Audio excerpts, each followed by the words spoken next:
Good evening, everyone.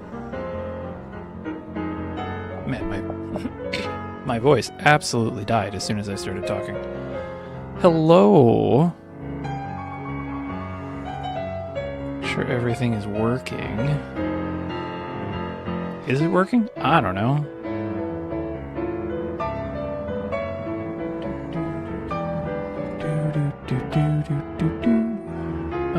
Yeah, my mic's coming through. I could probably turn it up just a little bit. If I actually talk into it, that would be better. There we go. Good evening, everybody. Okay, bit rates are good. Stream on YouTube is on. Uh-oh. Whoops, that's why that's not working. That's listed as unlisted. That should be not unlisted. Hold on, my YouTube side of this is broken. I'm wondering why nobody was watching on YouTube. It's because it was unlisted, so if you didn't have a link, you didn't see it. And that's why that was broken.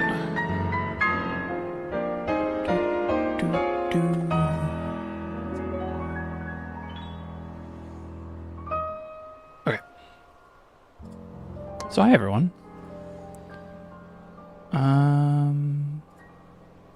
Neat. Sure, I'm just doing one last check to make sure everything's working. It do be. Cool. Let's go to that button. It's been a little while. Sure that works. Yep. Shrink this down. Oh. Did I have to move him for... No, I don't think I had to move him for the panel. I think we're good. Alright, hi everyone. How's everyone's week going? It's Wednesday. Or, as my brain was thinking, it's been Thursday all day today. It's been driving me nuts. I'm sitting in meetings and people are like, yeah, can we do this by the end of the week? I'm like, oh, that's tomorrow. Oh wait, no, today's Wednesday. It's not Thursday. So, we are... it's been a little... Since I said it's been a little while... Thought I'd ease back into it with just some fishing. I think the last panel we did was, or the last stream I did was the panel with M. We did the Weird But True Fish Lore. The VOD for that was not officially posted on YouTube yet because I was hoping to get the captions edited last week, and that did not happen. Long story short, my energy just hit a brick wall, and it just had no energy, and so I'm starting to get my energy back now for that. But what will end up happening was that VOD will go up later this week / this weekend, but it won't go up with the captions. And then I'll spend the next couple of weeks with the time I have grabbing and getting those captions edited and uploaded. So it will get captions, it just won't get them immediately. And my socials are blowing up because Bob Goblin Bass went on vacation today. For the second longest. But, alright, we'll get through ads and then we'll start fishing. So give me a hot minute here to start figuring out which fish we're going to go for. Because I don't think I have a ton of them on this character yet. I should maybe go do my Oceania fish. Who do we have? Let's see. We got Endoceras. Okay, so what we have done since the last time we streamed on this character, which is a few weeks. One, we are no longer Hrothgar. We are now Viera because it was kind of driving me nuts. Two, we finished... I finished Feast of Famine. I just needed to pick up Helicoprion, which I got in a window. I picked up Endoceras, which took me 3. And I picked up... Apparently, I hadn't caught Titanic Sawfish yet, and that actually was a bit of a pain. It took me like 30 minutes with fish eyes. But I'm going to sell these guys so I can start making some money on this character. While we're in our little ad break. On Twitch, I don't know how it is on YouTube. YouTube does not tell me when the ads are rolling. I can tell it when there's going to be ads, but it doesn't actually tell me when the ads are running. So I apologize if that is something that you run into on the YouTube side. Let's see, what have we been selling at? 149? We can do 145. Pro tip, if you are very high level fishing, at least 90. Actually, no, you could probably get away at 70. Titanic sawfish, slow seller, very slow seller, but you can get a bunch, like more than 2 or 3 with each double hook and triple hook. Totally worth it just to take up a few things, and they usually sell for over 100k, so you can totally just sit in there and let them passively go. So those will sell over the next few months, and then I'll come back and have 7.5 grand.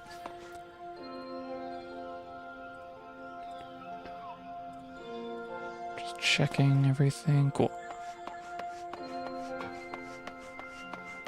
Yeah, it's like a few months. The thing with fish is that because no one fishes, a lot of the fish are actually worth something. So here's the tip for those of you who don't have ads right now.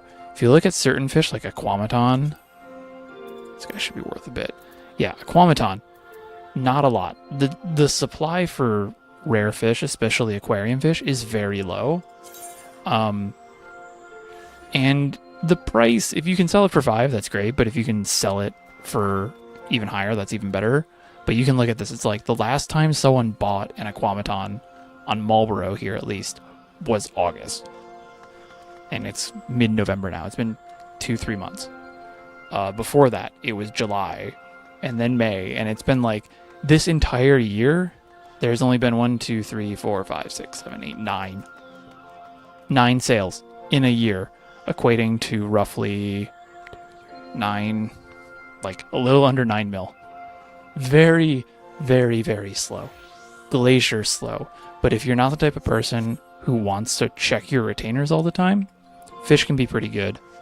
I think Aquamaton... Oops, helps if I spell it right. Aquamaton, unconditional... the smaller the fish is actually, the smaller fishes usually sell quicker as well because they can go into more tanks, so they have a higher use rate. So unconditional sells pretty decent. Warden of the Seven Hues was a very common one that people would sell. It still sells for a good chunk of money. This one looks like it's sold just about as quickly. Oh man, the price on this one's been going up. That's weird.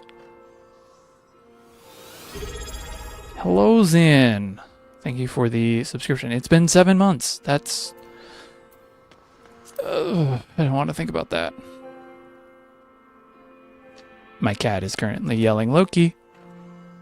Loki. She's just smelling my backpack. We just got back from my parents. Anyway, so fish like that are great. Some other fish that you could consider are leave fish, though leave fish don't really sell as much. Yeah, cawing crow, 100%. If you're going to be pricing your fish, you have to price it to the DC.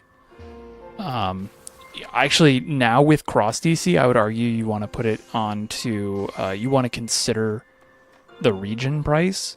So using something like Universales can help, but because the fish run so slow, it's not always up to date. So you got to be careful with the low volume or the low volume high price fish, like Aquamaton, like unconditional, usually like the big aquarium fish. But if you're doing something like leaf fish, which I think brown bolo was one of the early fish that I did, no one's buying them, but they're used for leaves, so you can get away with a lot.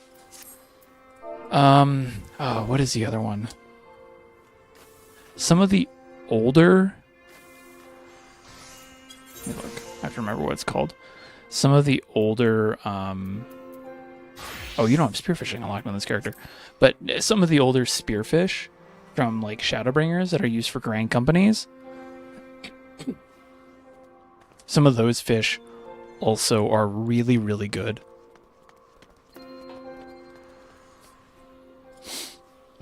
See, Fruity, when you're suffering with the insanity of fishing, you assume that I'm insane right now.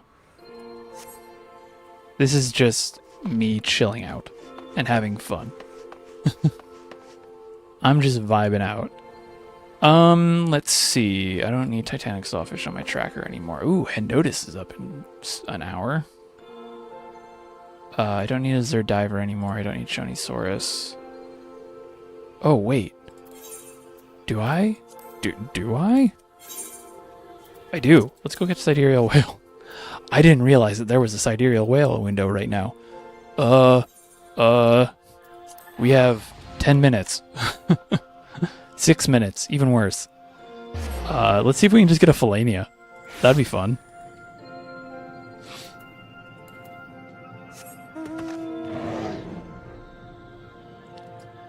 Brack! Oh, you are welcome. I am glad the guides are helpful. Yeah, I didn't even realize whale was coming up. The only whale window that I was paying attention to recently was the one for the Derby, and that was on Sunday. Almost ruined the Derby and the 100% run.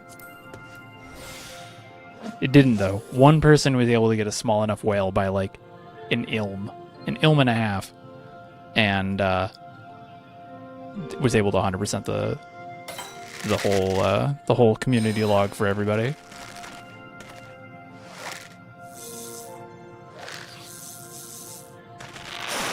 But for those who did miss it, the Derby ended on Monday morning. The community was able to 100% the log by catching all 289 big fish, because every single one of them was available between Aromaborn and Endwalker. So the trick with the Derby this year was they had to catch the fish in order for it to count on the community log and for it to count towards everybody's personal scores. You had to catch it under a certain size, and that size was roughly the lower 30th percentile, which I thought was going to be a little bit too difficult, but it ended up being maybe just a bit too easy, but that was okay. So everyone was able to do that, and because everybody was able to get all 100% of that done, all the points, all the fish caught ended up actually counting towards those scores. I don't believe I just... Hey everyone, we're gonna go for whale. We have 16 minutes for whale, so I have about 6 minutes to get EBE and Unbegotten. So what I think I'm going to start with is EBEs. Sorry, Zin. It just do be like that sometimes. Shoot, I didn't expect this, so I didn't. Do I have Panic Jig? Oh, I do have Panic Jig. Thank you, Past Me, for making a proper toolbox. Save you. I'm gonna need to mooch, but I have a bit of that ahead of me, so I can do this, do that. Ooh, okay, this will be tight.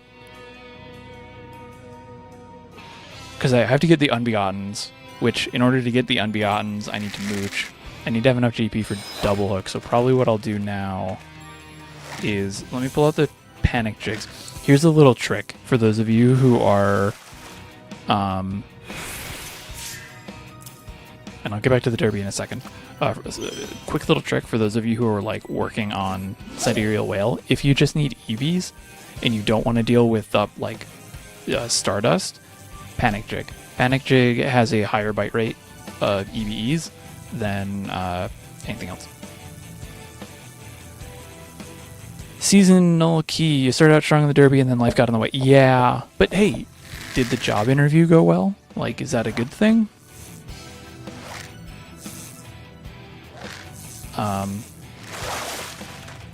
heard that a lot with the I got a lot of feedback on that about, you know, with, hey, I'm glad that I started the Derby and then I got, you know, busy and that made it harder to do the Derby. Oh, sweet. I hope you make it to the final round. I hope you get the job at least. We'll say that.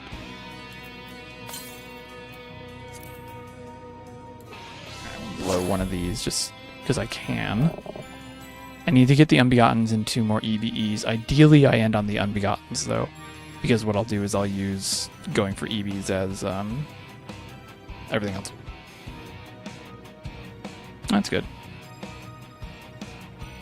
Well, I've already started thinking about, I swear to God, if I get another Falania. Okay, thank you.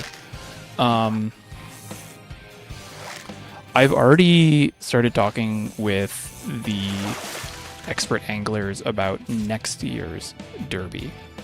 And it's kind of weird to say that I'm already planning next year's, but I've actually been thinking about the derby that I want to do next year. And I wanted to actually do it this year, but I didn't have the right tools for it. I didn't have the right setup. I didn't think it felt like it was the right thing to do this year, so I didn't do it.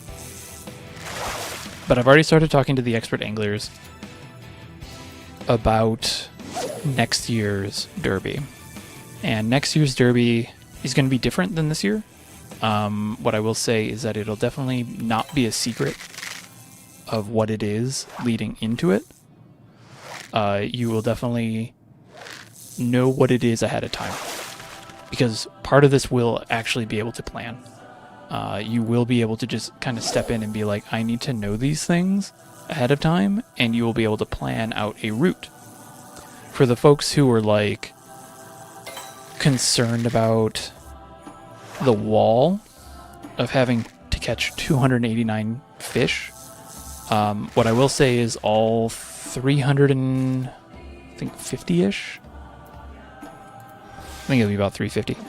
Roughly about 350 fish from Endwalker all the way into Dawn Trail. I've already decided that I'm going to include the Dawn Trail fish next year.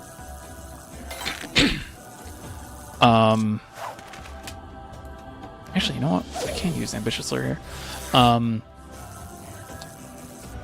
Yeah, so next year's derby will include a Realm Reborn and all of Dawn Trail. It might include Endwalker, or it might include ocean fishing. I haven't decided yet. But it'll definitely include all the expansions, because I think next November we'll be in 7.55, or we'll be close enough that I'll just be like, we'll just do all of Dawn Trail. And for those who are like, I don't want to go for all 289 big fish, you will be able to, for personal scoring reasons, in order to participate, you will actually be able to make a smaller list for yourself. And how you do that is still up for debate. That's the thing that I need to figure out. It's going to be a little bit more focused on the personal scoring, but the trade-off will be you won't need to catch 300 plus fish in order to like have a chance at personal scoring well, and you won't have to, you'll be able to kind of design what your week will look like.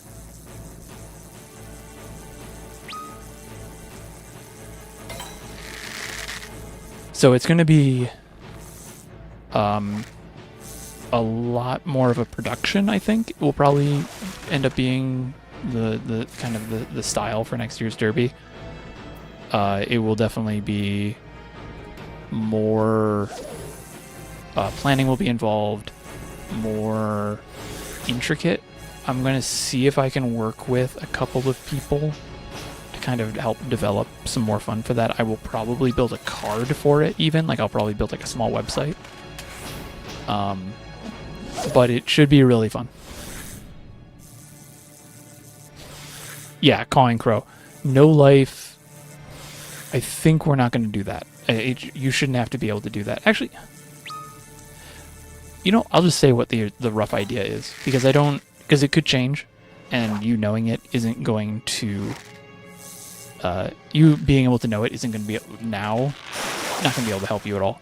So what I'm thinking about is something that I wanted to do for a while called region locking. And the current plan will be the community as a whole, has to catch all 350 some odd big fish. It'll be a Realm Reborn, 2 Dawn Trail. I haven't decided if we also need to do... I haven't decided if ocean fishing will be involved in that. Oh crap, we still need these 2 EVs.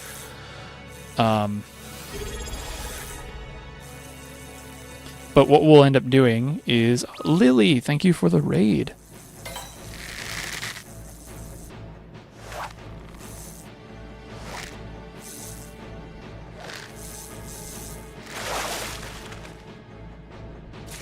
Oh, there's my last EV. Okay, we're gonna have to be quick on this. EV. But anyways, no, thank you, Lily. For those of you who are joining us, my name is Fruity Snacks. I am a fisher main in Final Fantasy XIV. That's kind of my shtick. I fish. I make guides on fishing. I have talked about very obscure parts of fishing for like an hour. That's my thing. But tonight we are just working on some fish. We are talking about a derby event. That's what I was just working on, or just chatting about. And a few other things. It would help if I set my mooch. Anyways, so next year's derby is going to be like a region lock idea. Where what you'll start with is, and just casually going for one of the rare fish in the game. The idea would be, so region locking, and what you'll end up doing is when you decide to submit your score, you will pick 3 regions or some number of regions. I haven't decided what it is going to be exactly yet, but you'll pick regions using some system, and then you will only be scored based on the fish that you catch in those regions. So for example, you can say, I'm only going to count like Vilbrand and Korthus or something like that. It'll probably be more than 2. It'll probably end up being 4 or 5. But what will end up happening is you will only get scored based on the fish you catch in those regions. Boo. But you'll only end up getting scored on those regions. Now, that's cool for personal fishing and will totally let you focus on like not having to know life, like you were saying, Cawing Crow. You won't have to know life because then you can just pick a region that works for you.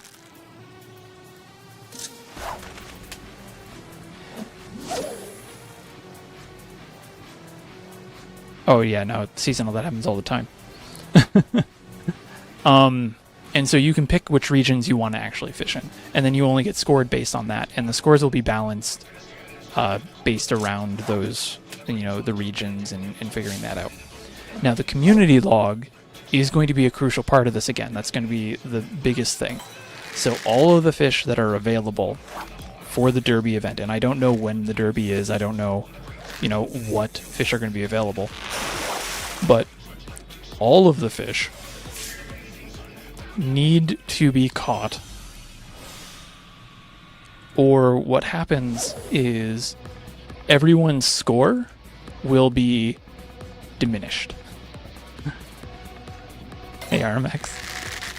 So if the community gets, say, by the end of the event, gets 50% of the community log finished, then everyone's score is reduced by 50%. But the thresholds for scoring are not. So you are really motivated to want to actually complete the fishing log, even if it's a fish not in your region, because for each fish that everybody catches basically for all of that, you will end up being able to make sure everyone gets maximum points.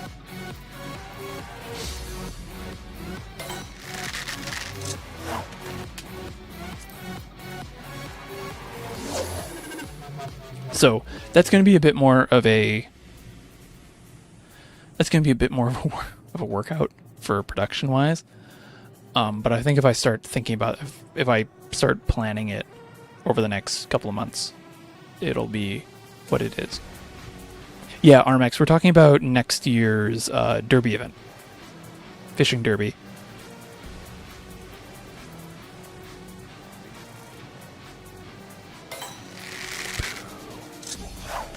because we just finished ours this year. We just finished the one for this year on Monday, and I was talking about what I wanted to do for this year, but didn't, because I didn't have the tooling. I didn't have the right stuff I needed to make it work. But because of something that I did for this year's Derby event, I now know that I can make this future one work. And so that's what we'll be doing in next year. It'll probably be November of next year. Alex K, thank you for the follow. It'll probably be November of next year. I might try and time it to be a little bit farther out from 755. I haven't decided yet. But it'll be around probably this time next year, ideally after, like a few weeks after 7.55.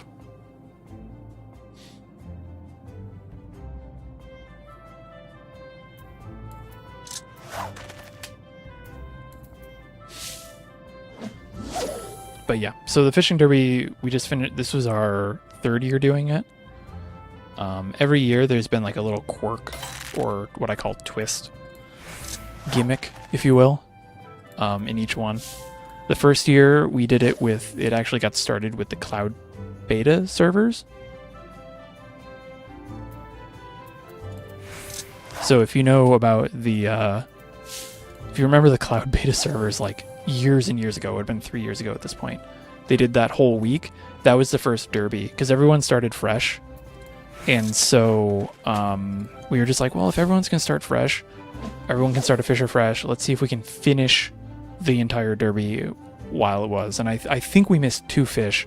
One was because it wasn't up. The other one was because it just, it was not catchable within, like, it was like up within 2 hours, and there was no way that people were going to get to level 90 for it.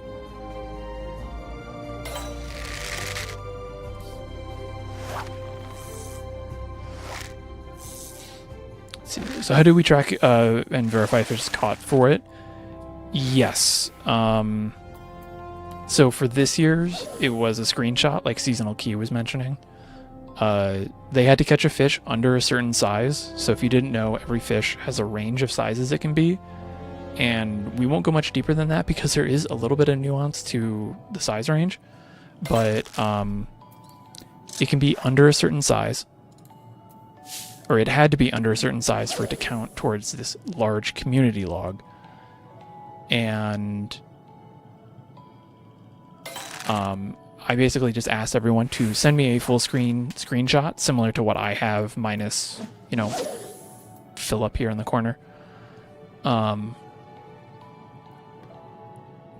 basically just say, I caught a fish under the right size, post it in a Discord, and we were like, yeah, cool, you did. And that's how we would track those. For individual performance, which we had a thing for, I made a spreadsheet, and people just downloaded it and checked off the fish that they caught. It was very much a trust-based thing, but that was kind of just how we made that work.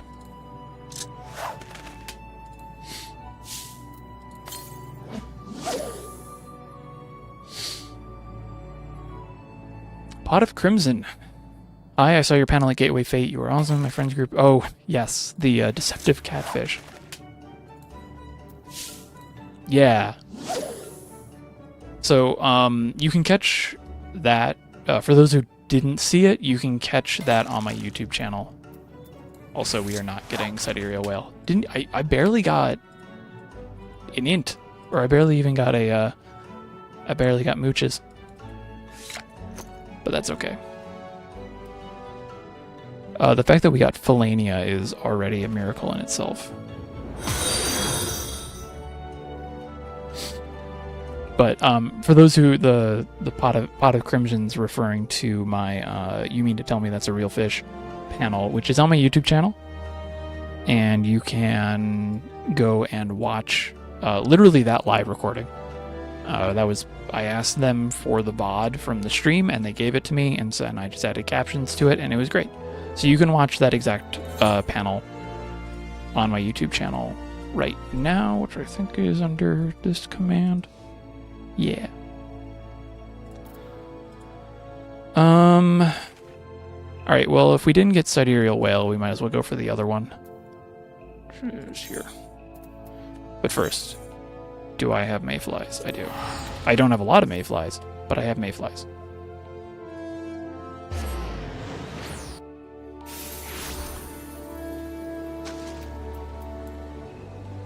Hold on.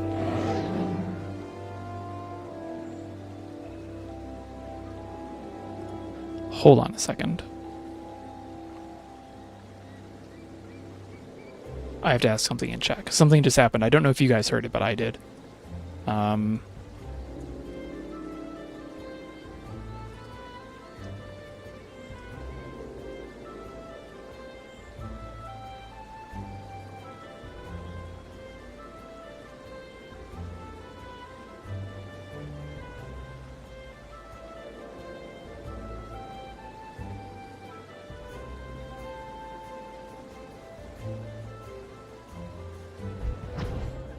As I was leaving the zone, I don't know if you guys caught it, but the int chime played when I was zoning into the Sharlayan Hamlet. And with intuition, I can never remember if it always plays, regardless of if the condition is up or not, or if it plays only when the condition is up. But I left after 8 a.m., which is a thing. So I need to get confirmation on that. I'm pretty certain it just plays whenever.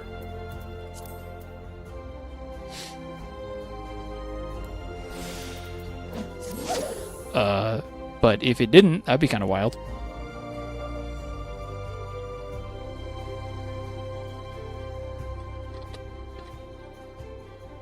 I'm pretty certain it just plays, period.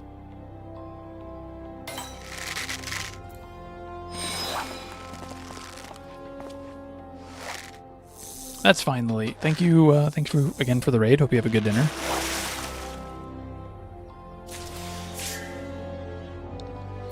You are more than welcome. Everyone is more than welcome to lurk.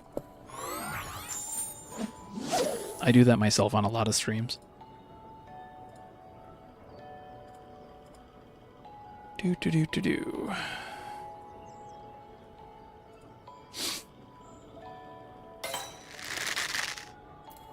Alright, that's one. Hyphlosaurus just opened. We have 7 minutes. I am not going to go too hard for Hyphlosaurus here.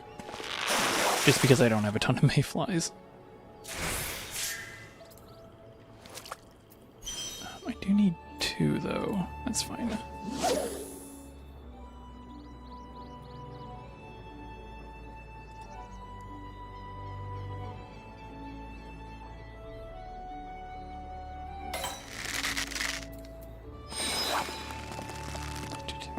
Make sure I framed my question correctly here. If you have the int buff, but clarify, leave the zone outside of the infish's window, and the infish did not slip. That's the other thing too. Is like I see this on Sea Butterfly a lot, where if you cast out, Sea Butterfly bites, slips, and then if you let that if you don't cast again, and you let that intuition just fall off, then you'll hear the chime because it stores the last fish that was on the line.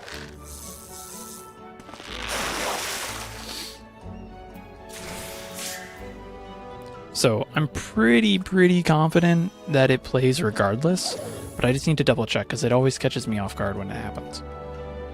Let's see, does the int chime play when it falls? As you teleport away.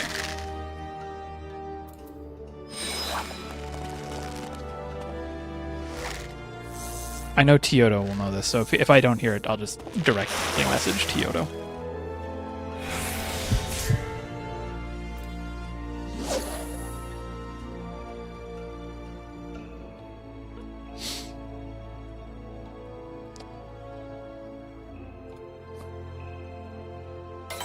I completely forget what I was talking about before before I started that whole spiel.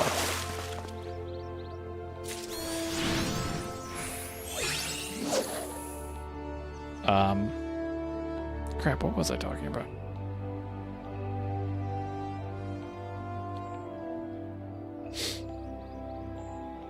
I don't remember anymore.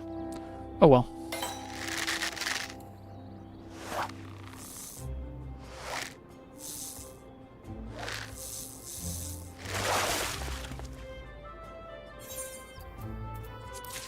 You know, I hate seeing tilapia, but because I need the script, I will take it. Sea butterfly is, or I would say it was up, but we were at whale. Sea butterfly is at least interesting now.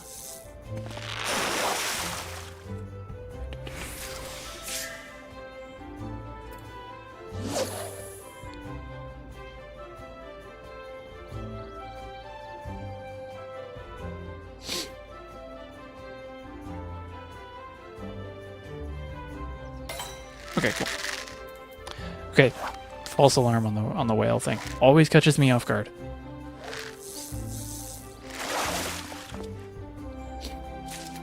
I think let's find out. I haven't. It's been a hot second since I've looked at my sea butterfly window. I have been to 102 sea butterfly windows. I've had 107 total bites in that 102 windows. Oh, that's fun. Estimated 102 windows. It's a little fuzzy, but it's roughly 1-to-1. Take this tilapia. And I've only had 19 catches.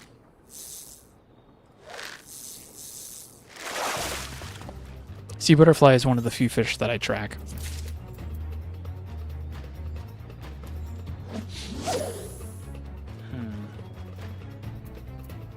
Oh yeah, no, don't feel bad about sea butterfly because, and I totally just closed out on that data. It's in a group. It has a successful hook rate of 17%, 18% if we round up. It is not smooth.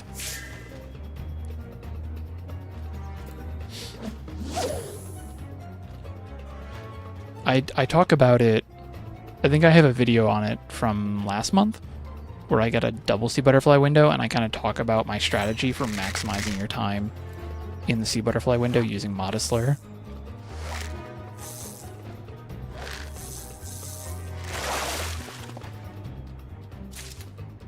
That's one. 2 more in 3 minutes here.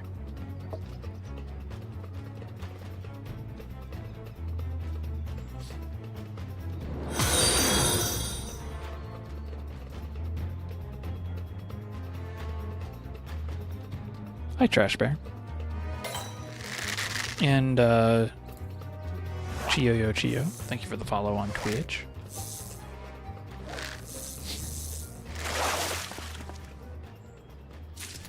Yeah, sea butterfly is very much in the, bites decently often, but slips just as much. I think... Actually, I personally think that the Heavensward era fish have aged the best in terms of legendary fish, and are probably also some of the best designed ones. But part of that is because they have lasted so long at certain levels, and they're just genuinely kind of interesting.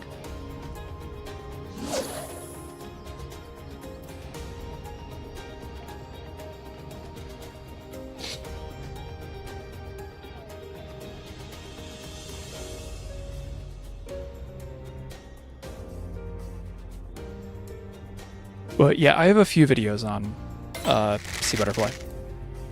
I keep meaning to do a like a narrative walkthrough of my 3 intuition sea butterfly strat, or with Modest Lure, but I haven't done it yet because I'm still, the 3rd intuition is always weird, and I think I finally figured it out, but it's kind of weird. But the first 2 you can basically do deterministically. And if you look in the fish cord somewhere, there is a like step-by-step guide on how to get 3 intuitions. in a sea butterfly window without using Modest Lure, and it's like very straightforward.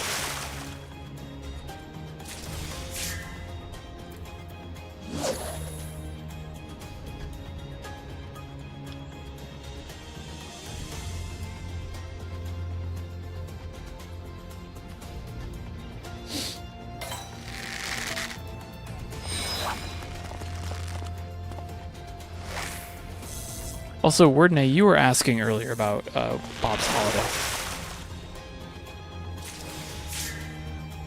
Bob Goblin Bass's holiday started today, this morning. It is down for 38 days. It is the second longest ever downtime of any fish in the game. Followed behind Bob Goblin Bass from 2017 with 39 days, and ahead of Bob Goblin Bass at 37. It knocked Cinder Surprise's 32-day downtime off the thing this week. Or from this year. Armex, did you ever end up AFKing through a window? Oh yeah, no, I've totally done that. After doing prep, especially on some fish where I will show up early, I will prep and then I let my GP regen because it's like a GP heavy prep. I'll do that and then just completely forget that I have it. And then I'll come back and be like, oh, right, I spent 20 minutes prepping for this like 5-minute window and I was eating lunch, eating my mac and cheese during that, and I totally just lost it. I've totally done that though.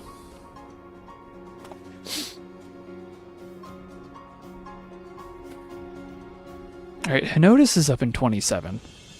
Henotis has some fun new tech. But we can totally... Do I have... That's the right button. Let's go turn in all these collectibles and get some more bait. And how many do I have? 25. Yeah, grab some more. Get me some more high cordials.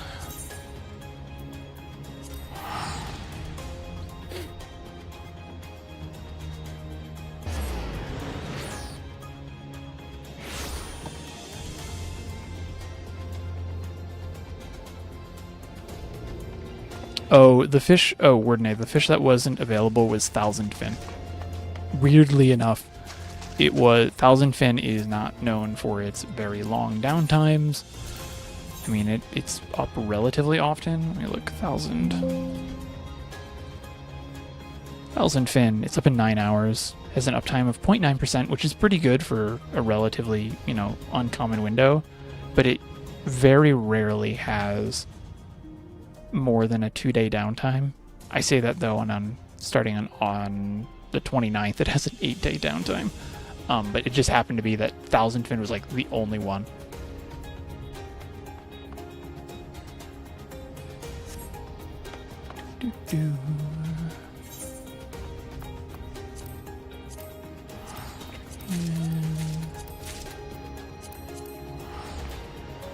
Turn you in.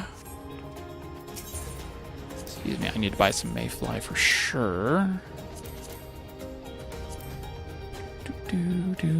Gather script. No, I need miscellaneous, that's it.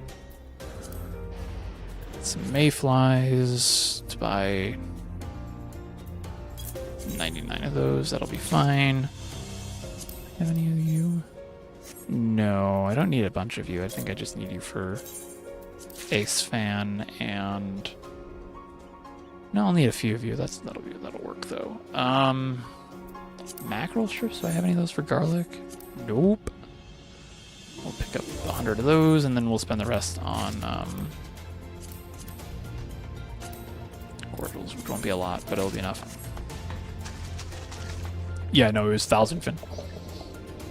Aelid Scan was available, but it was up like 2 hours after the windows went up, and the two people who were racing to get there could not level fast enough. Like, you just cannot level to 80 in 2 hours from scratch.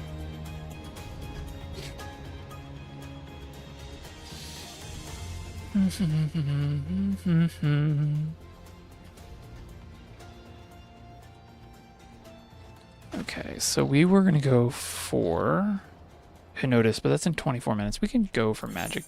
Oh, wait, do I have spinners?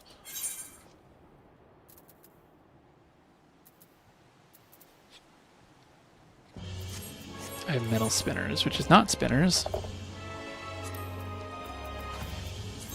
Overroll Charlene really quick.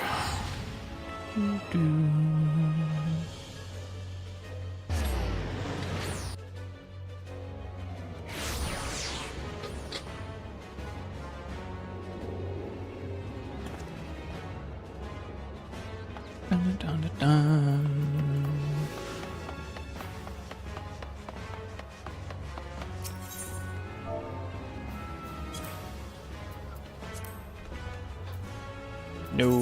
No.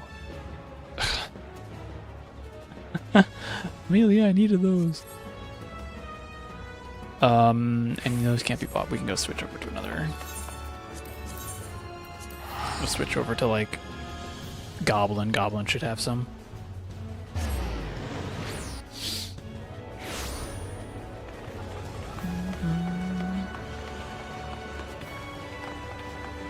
The Lalafell Wall of Marlborough, our guardians. Seriously? Oh wait, no, I didn't go to Goblin. Oh. I even made the mention about the Marlborough Wall. That should have been a...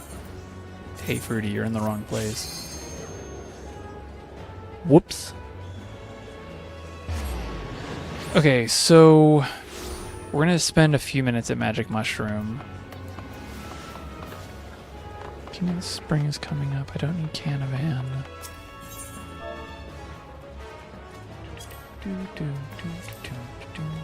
I don't... Okay. If you are selling bait and you know it's a lure, don't sell 99 of them. No one needs that many. I'm not going to buy 99 spinners.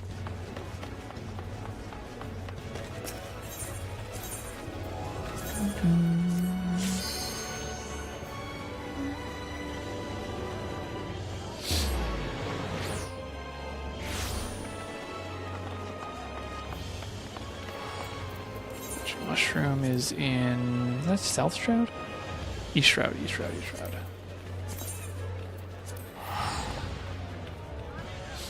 I need to set my Aetheryte ticket thing too.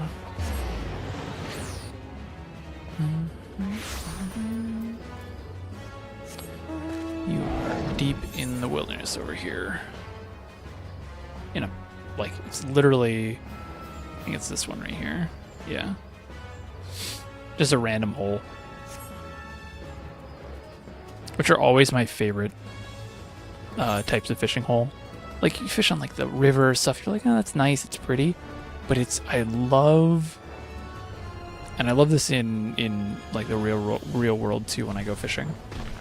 I love these just, like, little holes in the ground. And you're like, there's water in there. And it looks like it could support life. I wonder what's in it. And then you just start finding what fish are in there. In North America, usually it's bluegill or tilapia or like a catfish. Nothing fancy. It's just usually like the really hardy fish. But it's always cool to see that like you can have fish live in the weirdest of spots.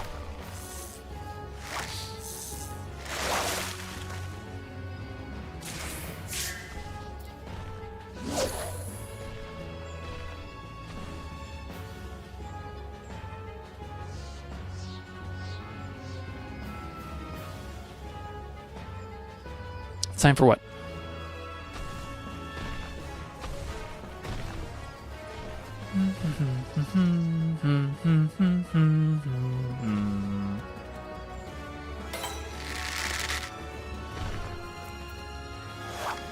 I don't think enterprise resource progression. Sorry, not resource progression. An enterprise resource planning system is in Final Fantasy XIV. So you're going to need to be a little more specific there.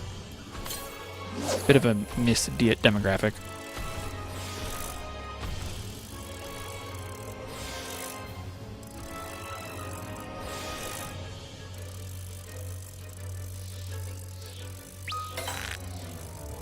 Hey, I am currently trying to catch Magic Mushroom, and then I'm going to be heading into Coluzia to try and catch Henotus Grandis.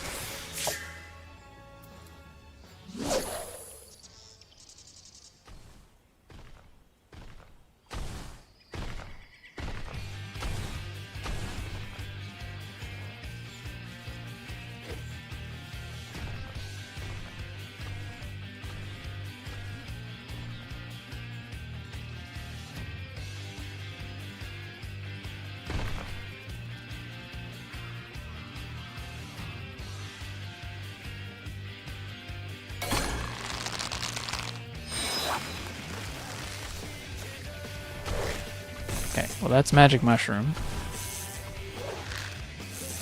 We 20 minutes, 18-minute prep for Henotus Grandis isn't really stream safe, so we're not going to do that.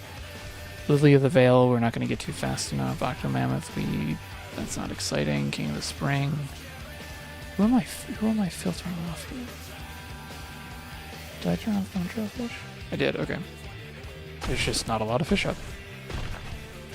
But there will be in a minute. Did I get Xenacanthus on this character? I think this is the one that I one-shot Xena on. Yeah, okay, so that's good.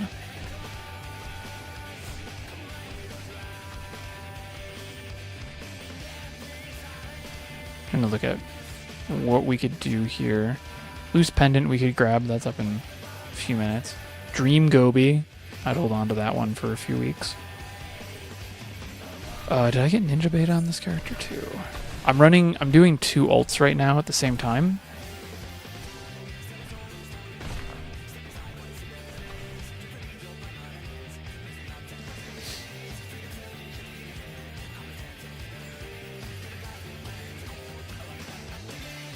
Yeah, I don't know all the foreign names off my head. I do know a couple of them. Like I think I know a few of the foreign names for some of the legends, but not all of them. I wish I could help more on that. Sorry.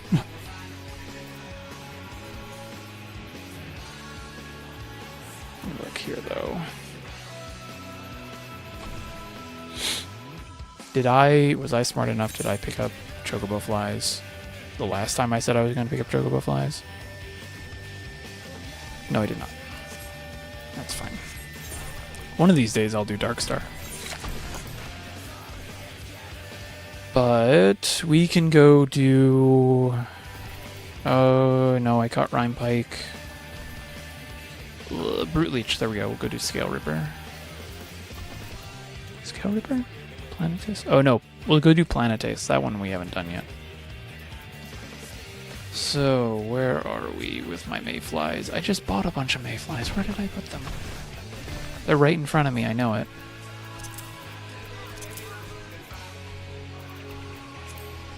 You're somewhere in my inventory. That's all that matters.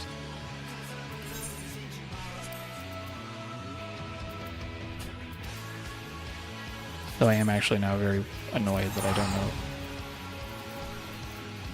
Oh, there you are.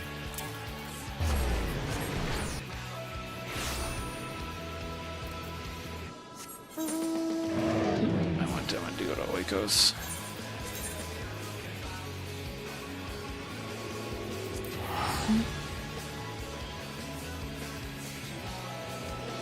For those of you who are planning to be at FanFest in April,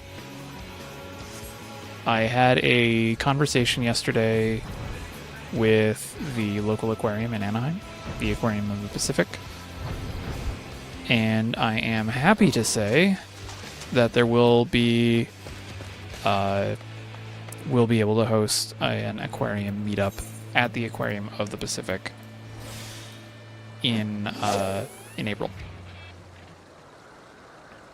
I don't have the specifics yet. I know that it'll be Thursday, the 22nd, I think. I think that's what the day is. The 22nd. Be one of those. Let me look at the calendar.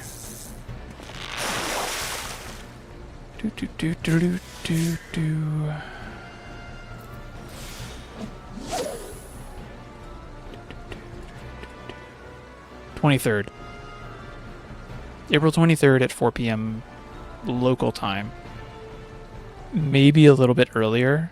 We'll be meeting up at the Aquarium of the Pacific, and we'll have a little like group meetup thing. For those of you who haven't done one of my meetups before like this, basically it's bring your friends, have some fun at the aquarium with other Final Fantasy XIV fans. I will be announcing the date probably this weekend, and I will be announcing that the RSVP will open in January. I wanted to get everybody aware of the date now so that you can kind of plan ahead of time, but I don't want to rush setting up the logistics of the RSVP form and all this stuff, because I'm trying to figure out if there's a better way for me to handle like RSVPs and money and stuff like that. So January into I think mid-March. So it'll be about a 2-month period that you'll be able to sign up for it. But I will be announcing that here in the next few days, that the Aquarium of the Pacific will be where we do our meetup for FanFest.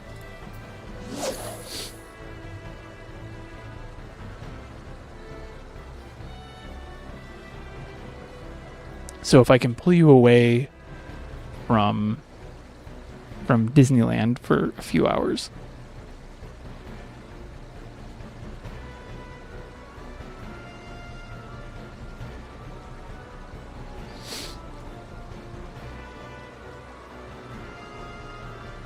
Alright, so we're going to spend probably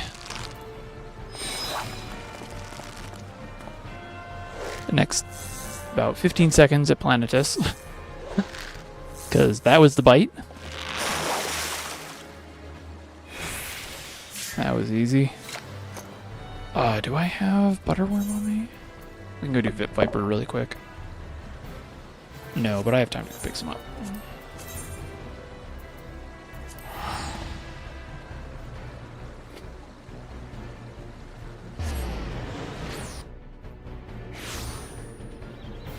Oh, the FanFest Aquarium info. It's going to be Thursday, April 23rd, from 4 to 6 p.m., which is when the aquarium closes. At the Aquarium of the Pacific, which is a big aquarium. I think this is the biggest aquarium I've done a meetup at. I'll be announcing the date later this week and like the rough info for it, but the RSVP for it won't open until late January.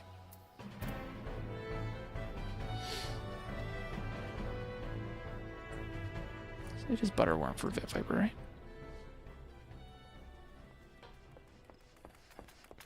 Yeah, it is.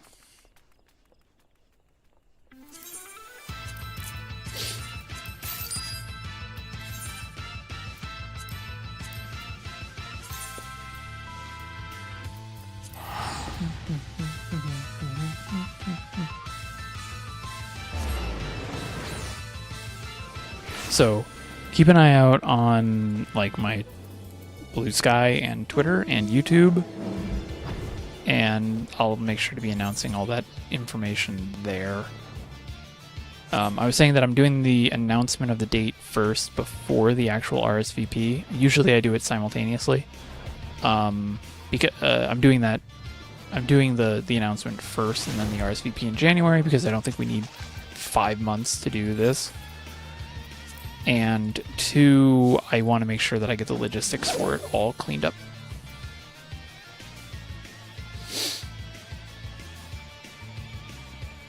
I think we're almost there. Like, I think I know what it's going to be. I just didn't want to rush it.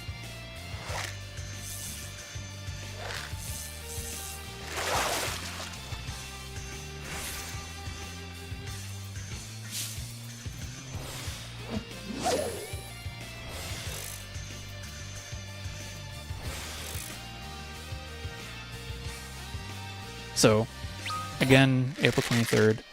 Aquarium of the Pacific from 4 to 6 p.m. The one thing that I would say is if you are staying near Anaheim Convention Center, it's a bit of a hike. So just keep that in mind when you're, planning your budget and stuff. But if you're going to be staying to the west of it, maybe closer to Long Beach. Oops. If you're staying closer to the west of Anaheim, or at least the Anaheim Convention Center and Disneyland, it'll be a whole lot easier to get to. But I was looking at it yesterday, and if I was to drive from Anaheim Convention Center to the aquarium, it's like 40 minutes. Because of LA traffic. Ooh, slippery Vit Viper.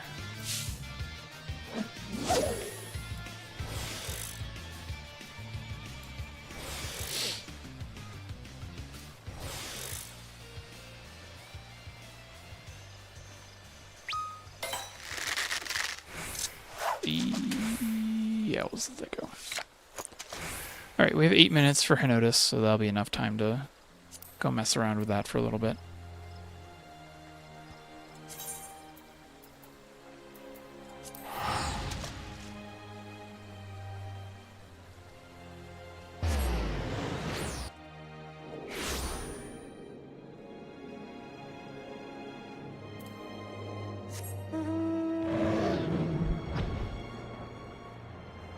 Someone's already here.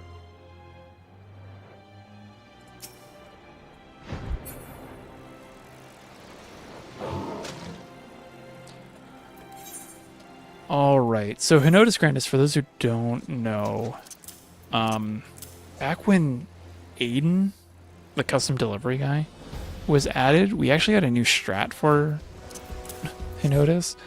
It added Ondo Kelp to the pool, which if you then slap Ondo Kelp, the spearhead squid becomes super common. So we recommend using Metal Spinner now. I haven't made a video on it yet because it's literally been like second priority, and then everything ended up being first priority to get done.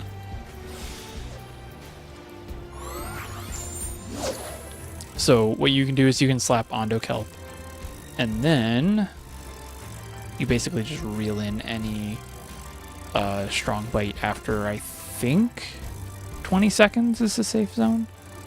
Yeah, after about 20 seconds. So that's going to be a cod or a kelp. And we just do that over and over again.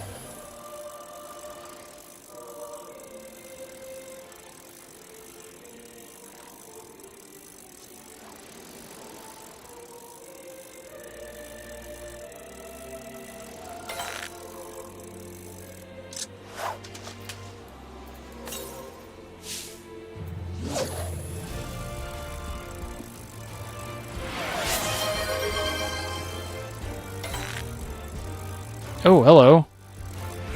Anonymous community gifter for gifting 10 subs. Shit. Thank you so much. Congratulations to King of the Nerd, Shadow Guy, Jamie, 7862, Martin. Hi, Martin. Barlos Plays, Ruby Arch, Klenici Ruja. Sorry, I'm gonna botch these names. And V Mimi. Wait, V Mimi, I thought you were streaming, right? V Mimi, you're streaming right now. Why are you watching this? You are streaming, right? Yeah. And Armax. So congratulations to everyone who just got, free subs. You have a bunch of emotes that you can access now. And notice this is open 5. So, you have a bunch of emotes now that you can access. They're all Mora themed, similar to ones like these. I'm just gonna start throwing in chat. Yeah. Have fun. Silly things. So you've accessed all those. But again, congratulations and thank you to whoever donated that. Anonymous gifter. Yeah, apparently it's a level 3 hype train at that. Subs are also on sale right now.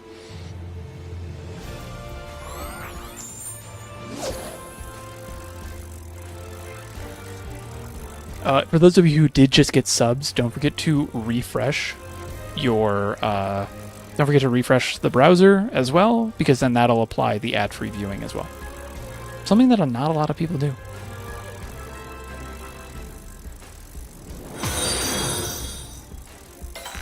And Seasonal Key, thank you for that follow.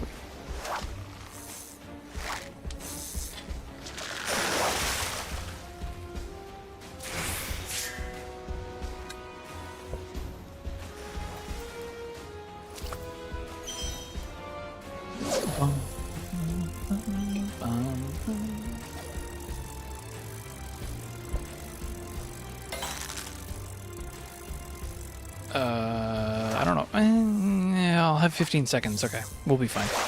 I'll have to be quick, but if I just wait. Oh, okay, cool. All right. One little trick here. So a lot of people, understandably, when they're using their GP, will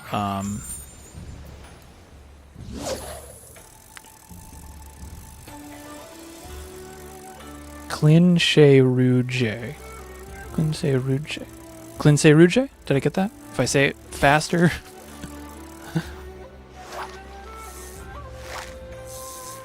Clinchet Rouge. Whoops. Did I not? Oh, I wasn't paying attention. Alright, so we have 3 minutes until this comes up, and we have 2 spearheads on us. So, it's a good start. Wallard, thank you for the follow. No, slap. We have 3 minutes. Do I want to use a cordial? Not a cordial. Sure. Do that.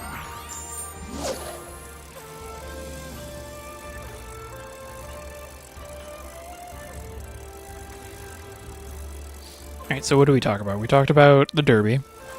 We talked about next year's Derby. Which I basically just revealed to everybody. And I'm fine with that, because next year I'm probably going to talk about that. I might boot up my Tumblr again and start talking about the... and start using that as like an actual blog for discussing some of these events. And just thought process and design behind those, because I want more people doing events, and sometimes people just don't know how to do them. So I'm hoping I can use that. What else? We did talk about Bob's Vacation, which out of context sounds really, really funny.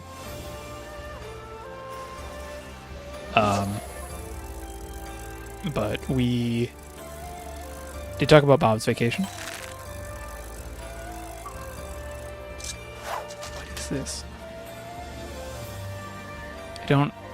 Twitch told me to share this, so you all get to share it. I don't know.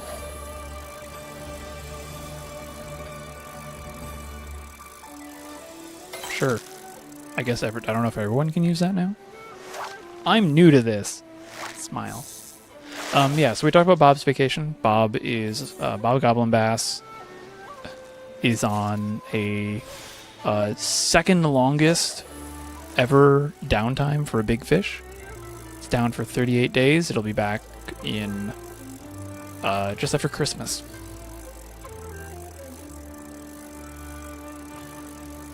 Then don't get too comfortable with that, because in 2026 it goes on a 41-day vacation, and that becomes like the longest vacation that we've seen for a fish.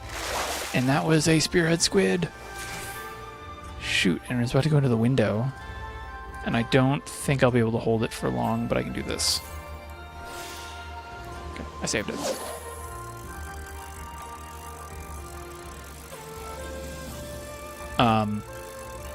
It was interesting.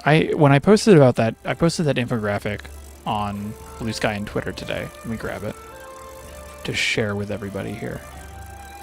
So I posted this. Yeah, I wish I was able to take 20, 38 days off. So I posted this on Blue Sky and Twitter this morning, and I got a really interesting...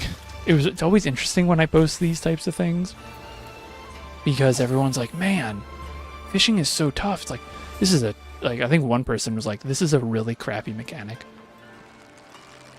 I shouldn't have to wait a month in order to catch a fish after jumping through 15 hoops just to get there. And I think one of the issues that argument has is people will look at fish like Cinder Surprise, like Ruby Dragon. This is just a notice. And like Bob Goblin Bass, who all have had 30+ day downtimes. And they'll see that, like, man, this is wrong. This is bad. I'm like, this is 5 instances in 10 years. It's actually roughly 9 years.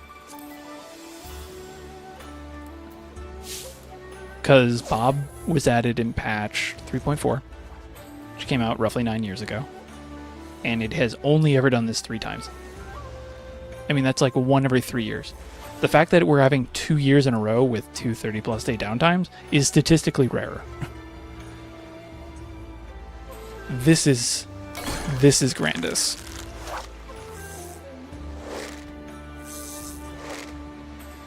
What you can't see is the 20-second chum time here. And I don't think Kanotas can go that long. Oh, it can! Oh, no. Oh, well. Now I look like a fool. How long can Grandis go up to? Oh, it could have been... Okay. It is literally the longest Kanotas that it could have been. It maxes out at 40 seconds. And that's what that bite would have been with chum.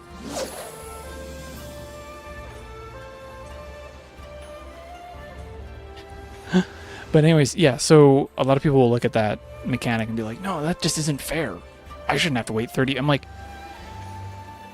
I want everyone to know. That's 36 seconds. That's also pretty good. I mean, I will say I'll happily take Kanotas because I'll take the purple script.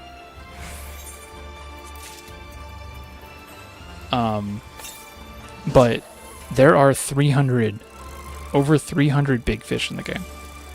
Only 3 of them have ever gone over 30-day downtime. None of them have gone over 40 yet. And that's going to happen for the first time in the 10 years of one fish existing. And that'll be Bob next year in July. It isn't that common. And whenever I make a post saying, hey, here's this rare thing that's happened, and I'll literally show dates. Like, the 39-day downtime was in 2017. It always comes up as like, oh, this is so common. I'm like, it's not common. It's not common. And it's every time something like this happens, the community is just like, whoa, fishing is so weird. It's so strange. And it's not. It's a very rare thing to see that happen.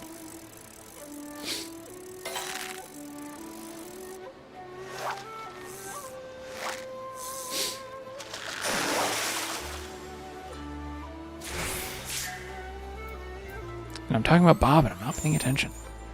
But that's fine.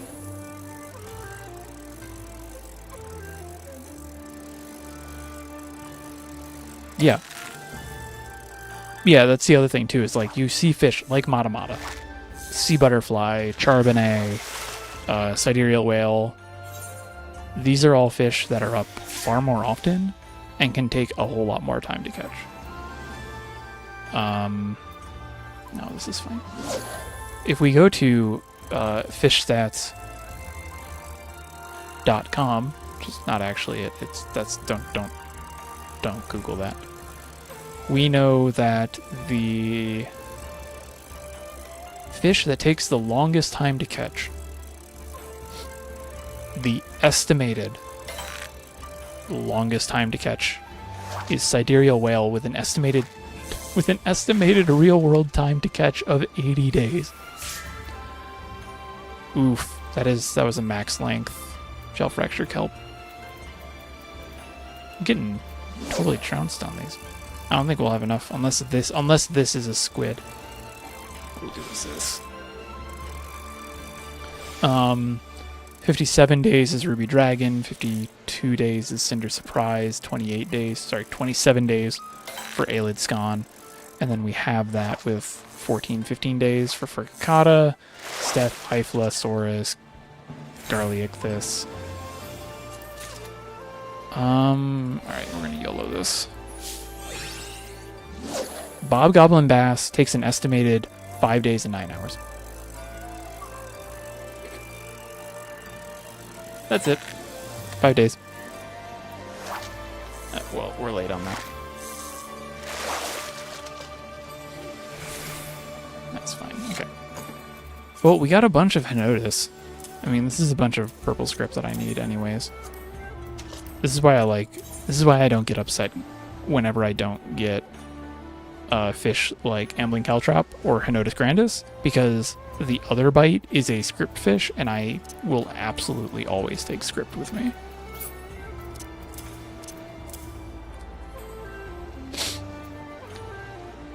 Let's see. Inventory is a mess. Goes here.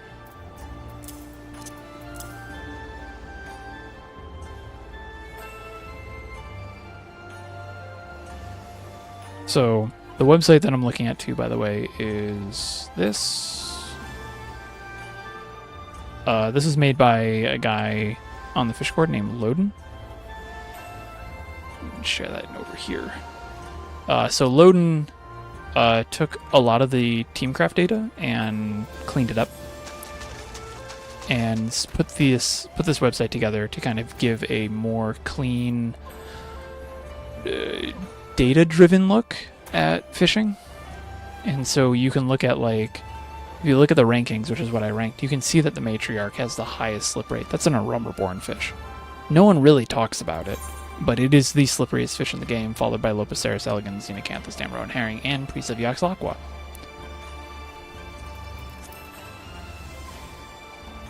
Speaking of sea butterfly, though, I have metal spinner. Do I have giant crane flies? I have 12. That should be enough, but I'll pick some up because I have time. Omar's right there. Why am I using an 8th rate script for that? Stop.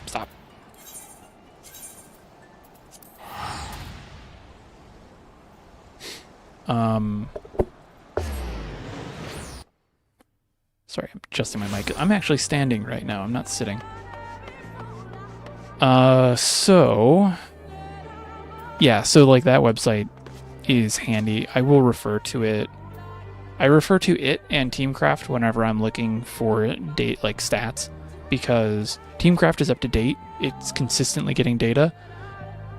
Loden's website takes data in chunks, so you're not going to have everything at once. It's a little behind, and I think he should say on the website where, like, at what point the data's at.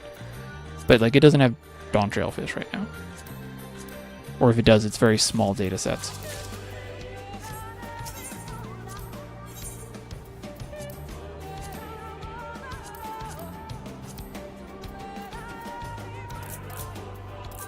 I want to buy 99 of this and then go catch sea butterfly, because why not? That is how that would work. Let's see. Sea of Clouds, Mokugo Island. Okay, I haven't got sea butterfly yet. I haven't done this with low GP, so we probably won't do a full triple window. I don't think I'll have enough GP to make that work.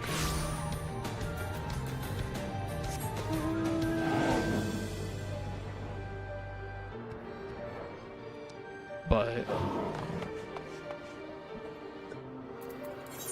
let's see here. Metal spinner is what I want. Yeah, so it's a nice little tool to go to if you are trying to, like, figure out, you know, which fish should you focus on first.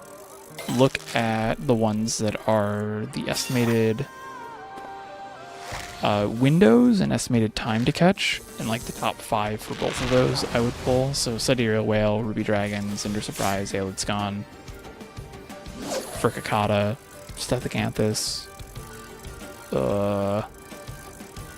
greater. Well, actually, I wouldn't go for Greater Serpent of Ronka. That one's actually pretty easy. Or that's a good one to leave for the end.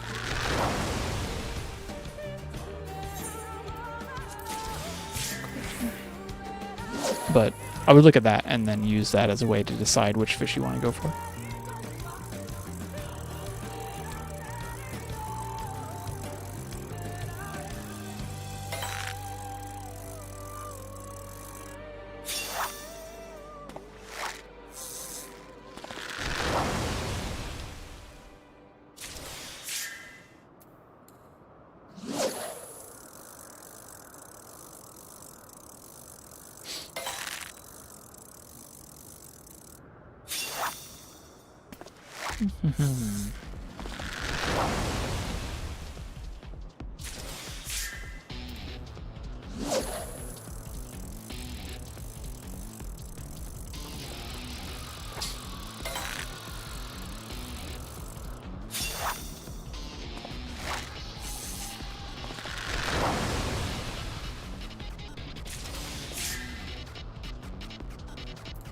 So I'm just building up some Angler's art stacks right now. I'll use that in the Sea Butterfly window coming up.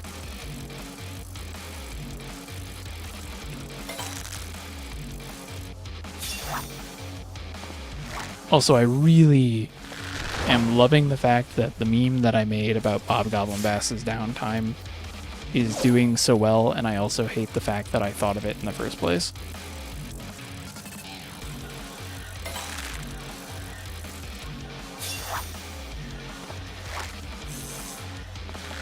Like, it really... I thought of it this morning, and I mentioned in the fish court, I was like, I really hate this.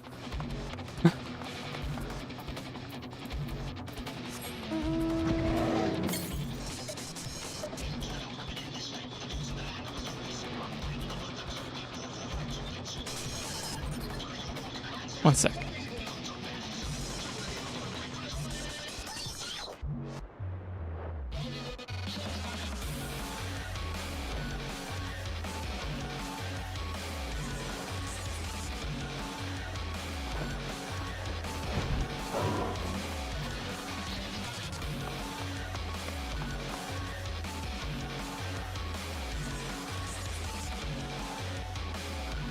My wife is playing a video game and she soft locked herself. So I had to go over and I had to look and make sure that I was seeing what I thought I was seeing.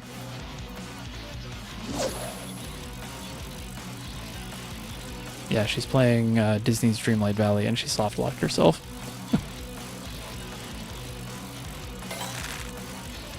Somebody at Gameloft did not, check their collision boxes very well, and she literally ended up between a rock and a hard place.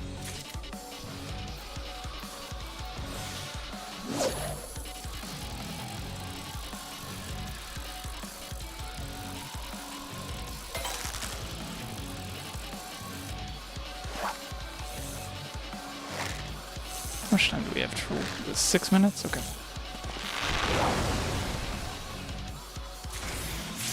Do this.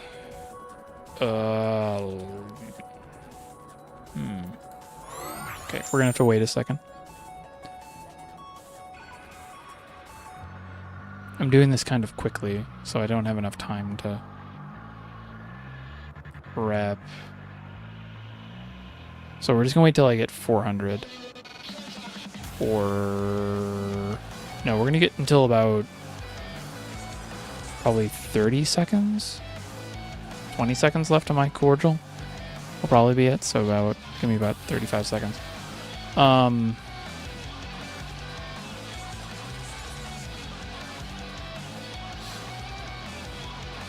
look. What else is going on here?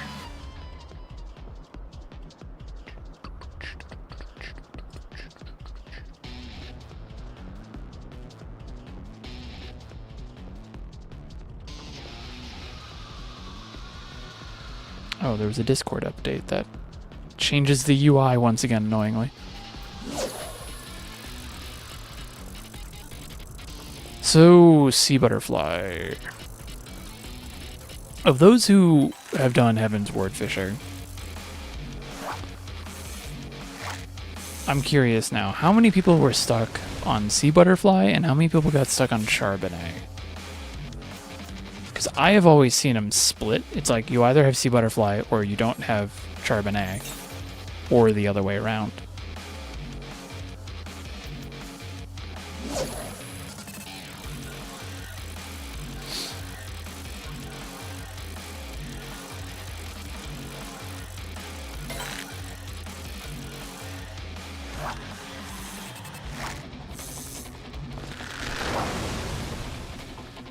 We should do another fishing train soon. Shoot, where am I at with this? Scorpion Fly 1. Okay, I've seen another one to identical cast. Got it. Easy. I think my third final fish went for an 11 slip Charbonnet run. That was fun. Okay, because someone was mentioning that on, I think, Twitter or Blue Sky this afternoon, about how they had Sea Butterfly last. And I've always heard it's either Sea Butterfly or Charbonnet. But maybe I've just been mishearing, and it's...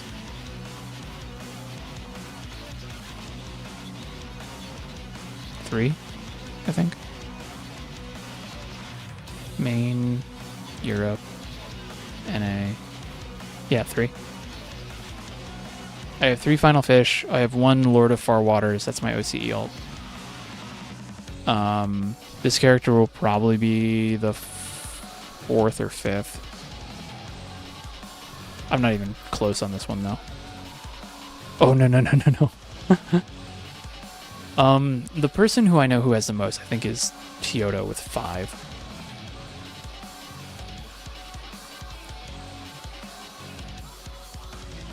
I've been thinking about doing a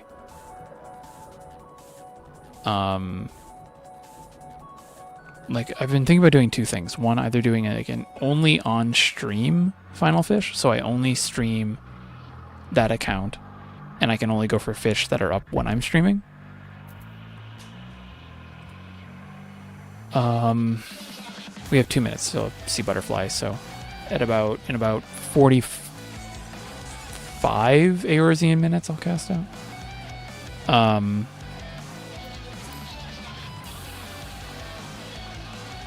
I will say that if you want to go for multiple final fish, and by that I mean go and catch every big fish in the game, the first one is always the hardest. The second one will go by way quicker, and you feel way less pressured to do it because you've already done it. And then it just gets easier after that.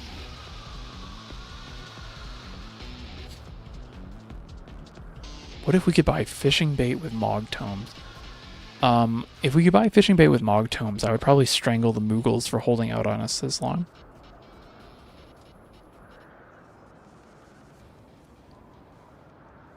You can get bait, though. You can get Dawntrail bait in script bait in Cosmic Exploration, though. If you didn't know that. So you can use... can't remember which one it is, but you can use, I think it's Cosmo credits.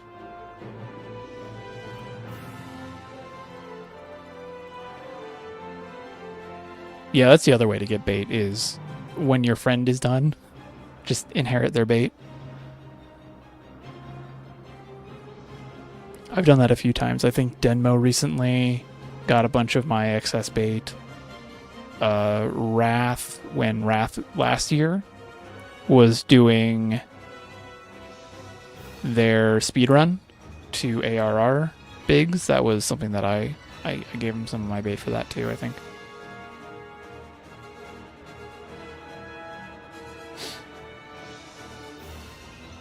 That's the other thing I want to do. I know Wrath caught all of the A Realm Reborn fish in 80 hours of playtime. I think I can do that in 60. And I think you can do it within his rules without even doing Sestasha. technically. And I want to, at some point, find a time and actually start a proper speedrun. And I think I have it solved. Should probably get casting here. I think I have it solved, except for one very crucial point, which is getting money.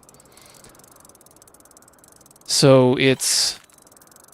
I know how to quickly get to level 80 or level 100. I know how to get gear. I know when to get gear. I just don't know the easiest way to get the money to get gear. And on one hand, I could just give the character 1,000,000 gil, and that would be more than enough. Or I can just give it the gear. Easy peasy. See, that's a sea butterfly bite. Sweet! Sea butterfly catch. Let's see if we can get another one. Why not? First cast. Back to Metal Spinner. Let's see if we can go for the double sea butterfly on my not maxed GP character. If I mean, that would be cool if we could. I've never streamed it. I have it recorded. Oh, I should have used. I made a rookie mistake. I didn't use my cordial immediately. I made so many mistakes here already.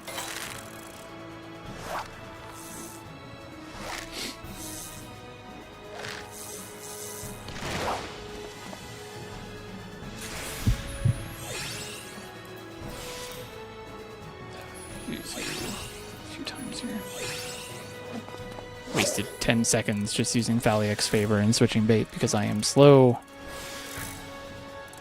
And I am mouse clicking. Because I'm lazy right now.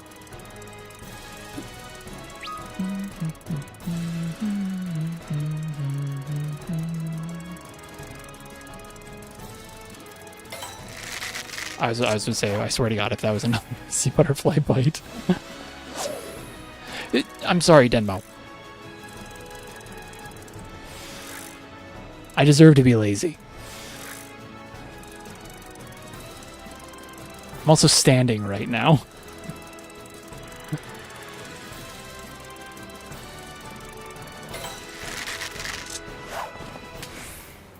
Because I've been sitting all day. Like, almost all week. Alright, because I saw that message and I didn't hear the chime sound, I know that sea butterfly is not about to bite, so. Alright, this will be the fun part, is if I can get a third intuition in 3 minutes. Denmo, thank you for the subscription.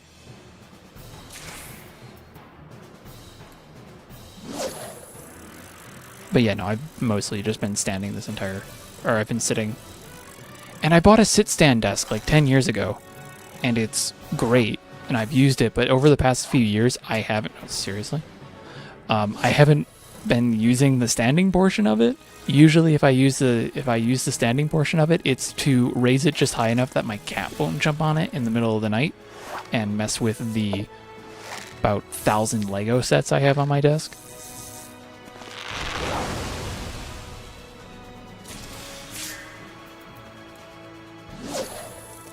And I bought like a little standing mat for it. So I'm like, oh, I might as well just start using it now.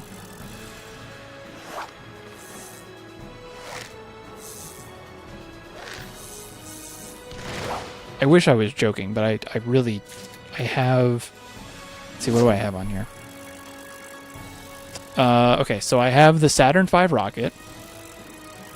I have the Star Wars Episode 7 Millennium Falcon. I have the Succulents Botanicals. I have the Bonsai Botanicals. I have the... Oh man, we're actually going to get a third intuition. I have the Mandalorian and Grogu brickheads. I have... Oh, these... I have the Minecraft Steve and Creeper brickheads. I have a Lego set from like 1999 that I bought as a kid. They aren't Lego, but I have 2 double-sleeved Magic the Gathering Final Fantasy XIV cards for Side Quest Catch a Fish and Namazu Trader. Not Lego, but they still count.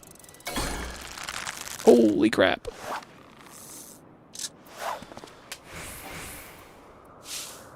Let's just be happy that we got a second bite. And then I actually bought a all-in-one desk. I'll send you a picture. A couple of pictures that people gave me, a bunch of stickers still from Gateway Fate and Dragon Con. 2 bites in a row. You shouldn't have, Sea Butterfly. And this is a small desk, too. This is like the smaller version. It's like a 42-inch, I think, or something. Oh, well. That's fine. I wasn't paying attention at the time. The fact that we got 3 bites, though, is pretty good. And then I had there's a Lego Creator set that's a shark. Let me see if I can find it. Shark 3-in-1. It was a 3-in-1 set for aquatic creatures. Yeah, deep sea creatures, 31088. It's this set right here that I'm posting in the chats.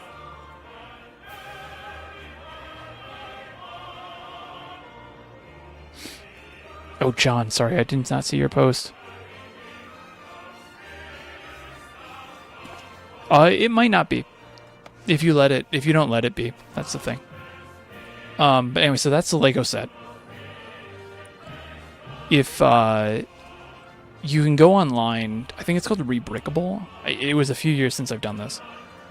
You can go online and... You over there. You can go online and punch in the Lego sets you have. And people have created alternative things that you can build with that set. And I saw that a Mola Mola was possible with that set. And so using the pictures, because I was cheap and didn't want to buy the $5 set instructions to make it, I spent a morning tearing apart this shark that I built and then built the Mola Mola. So I have a Lego sunfish on my desk. And I'm so proud of it.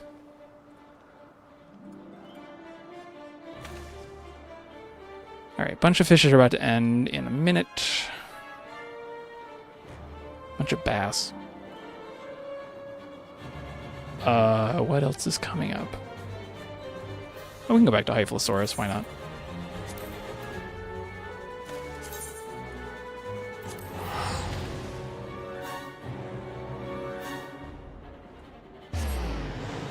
I need more monitors if I'm streaming this.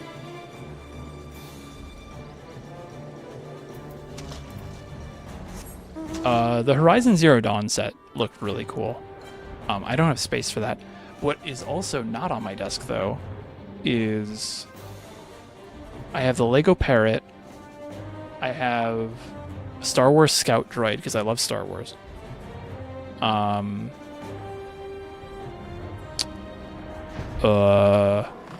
else do I have here? Hold on. On the shelf behind me, I have the Lego International Space Station. I have the miniature version of General Grievous's ship that came out. I have a TIE Fighter. I have a dragon. Yeah,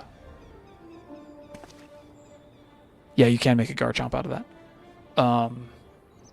Parrot, Scout Droid, Yoda Starfighter, the Tokyo Skyline, and the Great Wave Lego set, which I think is one of the best pieces of art Lego set that they've made. If you couldn't tell, I really enjoy Lego. I have a whole other set in my closet from when I was a kid that I kept together, and my parents kept it, and I just rescued it from their house a few months ago, but I don't have space for it, so I don't know where to put it yet.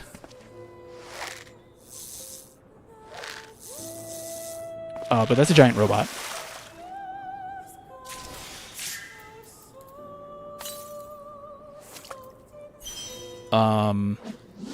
I wanted to get the lighthouse, like the Lego lighthouse, but again, didn't have space for it.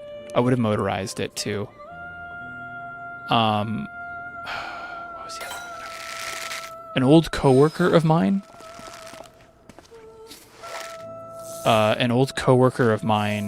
And I, when the Titanic set came out, we were going to go halvesies on it.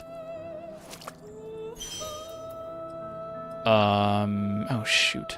I'm early on that one. That's fine.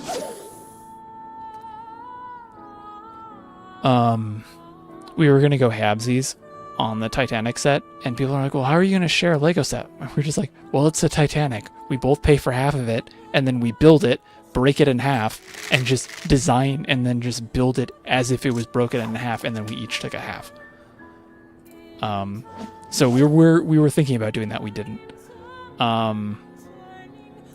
What was the other Lego set that I wanted? Oh, whenever where I live right now, my wife and I live in a 1-bedroom, 1-room apartment type thing. It's like it's a small deal here. Well, so those are both Asticuses, which is why I let them go, because if I get one more, I trigger intuition. I will now catch the next one. But whenever we get our own place to get my own office or my own workspace, I plan to set up shelves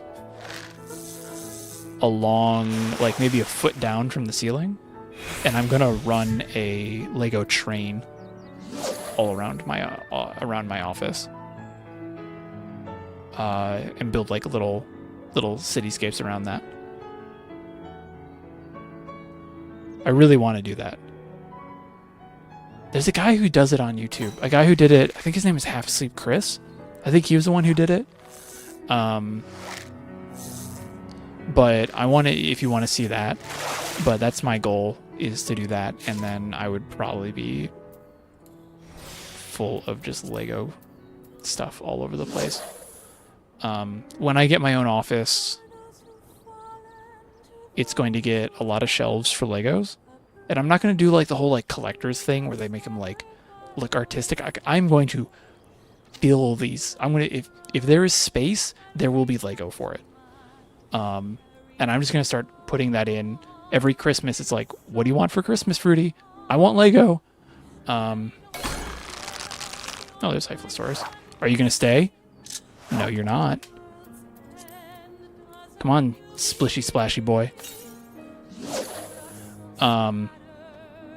But yeah, no, I whenever I get my own office, it's going to have a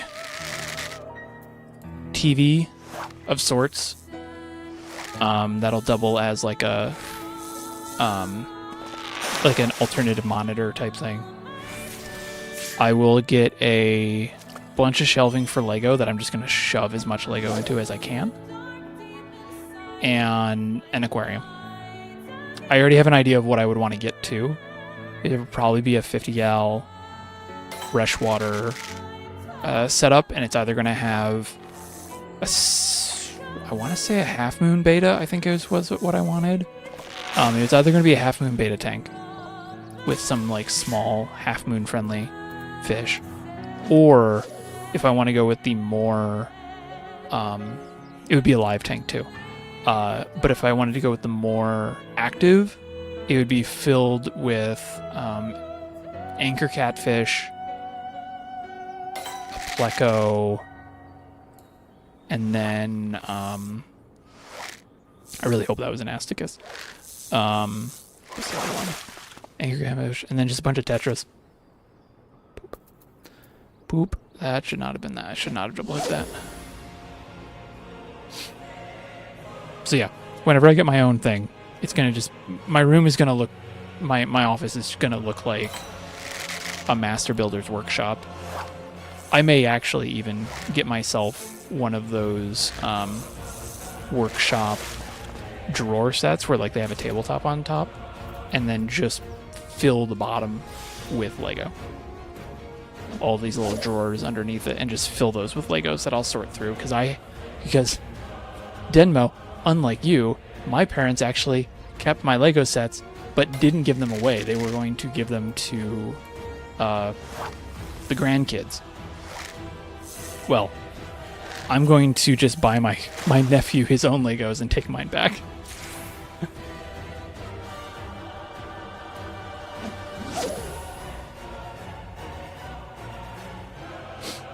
I have an old pirate ship set from like the late 80s, early 90s. It's in parts now because I mocked it up to be a ship for a D&D campaign. I added about 6 inches to it.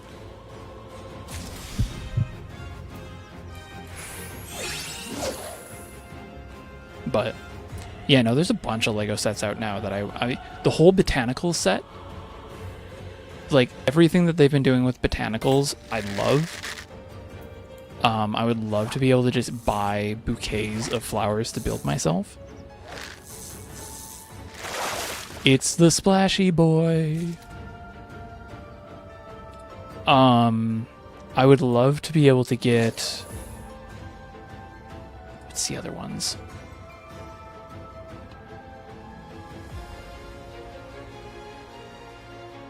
Yes, I know. I think I know which one you're talking about too. That might be a tilapia. What other ones? Do I have any more that are hidden? No, I think I have them all out. But no, there was another Lego set too that I wanted. Which one? And it just was announced. Megantron, thank you for the follow. Where is it? Which one was it? No, it's not the Galaxy. Though that is a cool wall piece. That's the other thing I would consider too, is I would consider getting a Lego wall piece. The Kingfisher one would be really good too. I just saw that at Target a few weeks ago. Which one is it? Where is it? Just give me your full catalog, Lego. I've been to Legoland too. That was like one of the things that when I was a kid, I was like, I want to go to Legoland. And there was no Legoland near me. And then a few years ago, my dad was working a bit out of there. And like a bit, he was working in another state. And where he was working, they were like, he came back and he was like, hey, Fruity, did you know that they're building a Lego land in New York? And I just lost my mind. And that year, for Christmas, I got tickets. My wife and I got tickets to go to Legoland. Holy crap, that was the most exciting day of my life. I would love to go back. Let's see, do we have enough to get this mooch out? Let's see, where is... Oh, never mind, we got the int refresh, we're fine. Oh, what was it? Oh shit, there's Lego Bluey now? Oh, heck yeah.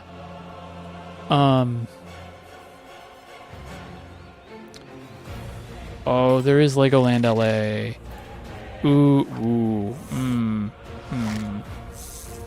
Yeah, there's Lego Bluey now. I just discovered this. Ooh, that's a double int refresh. That's cool. That'll carry us until the end of the window, as I'm totally just zoning out and looking at Lego here.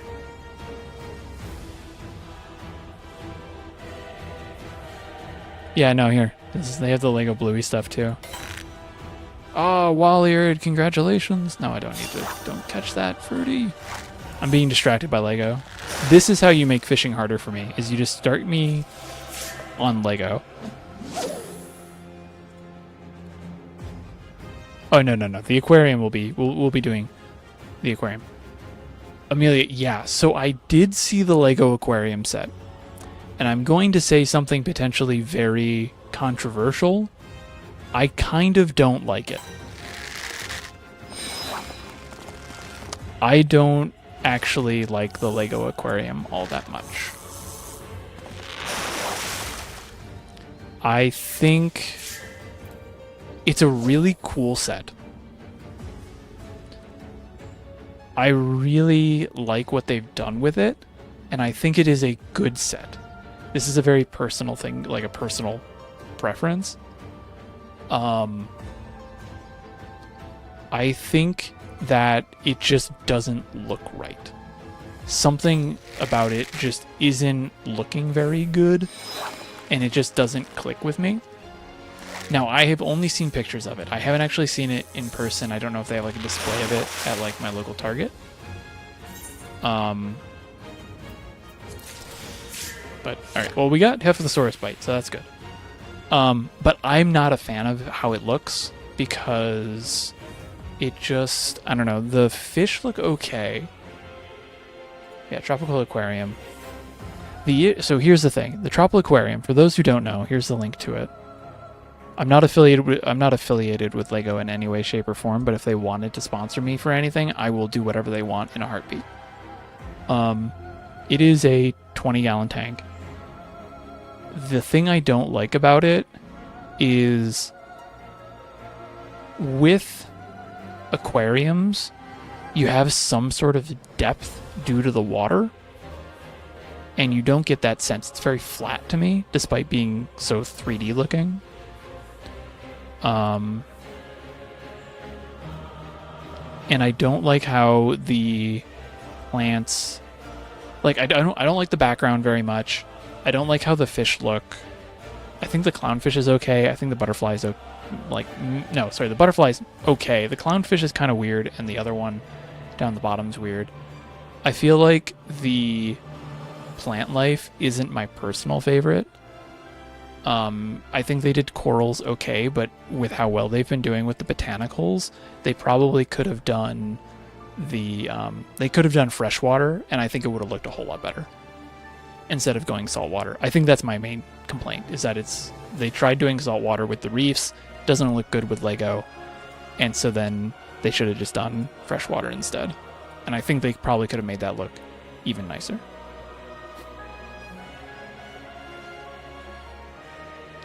So for $480, I wouldn't have bought it because I don't have space for it and I don't have the money to spend on that. But add in everything else, I'm just like, meh with it. Now, if they wanted to sell the fish individually or the corals individually as like their own sets, as like part of the like 3-in-1s or the creator 3-in-1s or the botanical sets, I'd be all over that. But I think as the whole set, it just doesn't look right. Anyways, you've activated my trap card when it comes to Lego. You got me monologuing. You sly dogs.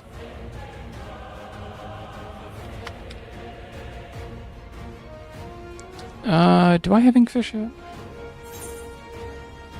Inkfish is in Nirvania because it's not Turning Mist. It's Abalatheus Spine because it's a Sea of Clouds. Really? We don't? Okay, cool. Do I have Brute Leech before I go walk over there? Do I not have Brute Leeches? Nope. Cool. Swim by Yulmore really quick.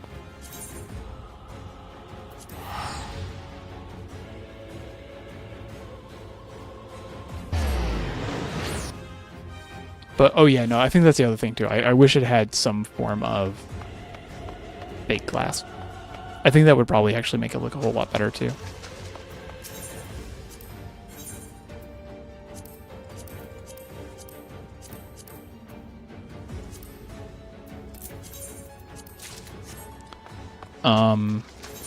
There's a few custom sets too, like custom mocks, my own creations, that I would also buy.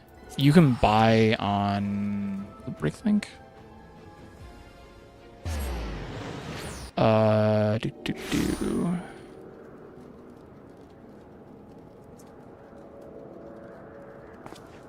I thought they just got a refurbished. Yeah, okay, so Bricklink has their own custom sets. And I would probably want to buy a bunch of those as well.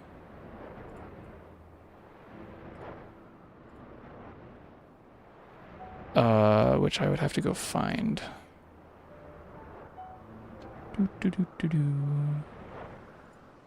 But I really like the Bricklink, some of the Bricklink sets too. Do I still have my Bionicles? I might actually still have my Bionicles. I had a few sets.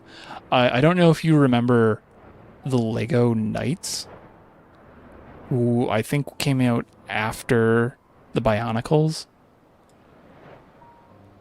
I think there was like a card game tied to them because I have the cards with me. But that's one of the sets that I have on my desk. Is I have the Green Knight. I think it was like the Monkey Knight or something like that because that's what's on his shield.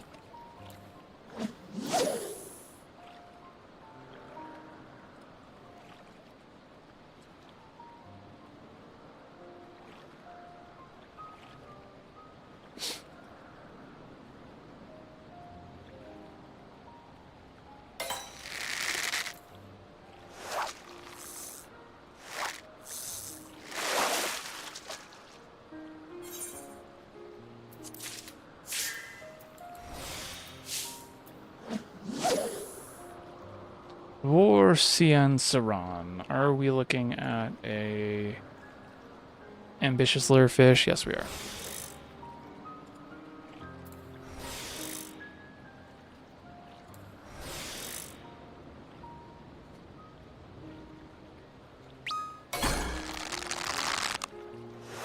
Yeah, I'll see if I can find it and send it to you later.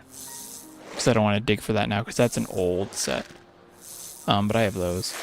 I have a bunch of other old, like, boats and stuff. Because one of my friends had a pool, and so I bought a Lego boat, and I would take it to his pool, and we would play with it in that when I was a kid. Ba-dum-bum. I'm not going to go for Basilosaurus Rex because we've already done it. We'll do that with Garliacthus. Lystracanthus. I don't need to go for Jaws because I'll go for that when I get Lystra. Warden's up in 5. Unless I'm not going to fish eyes that on stream. That's not stream safe.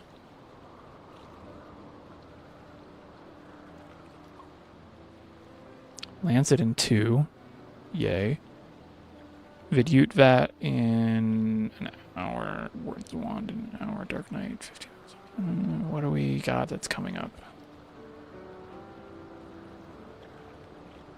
Do. Just go knock out Matron Carp. We have to go buy some bloodworms in there anyways.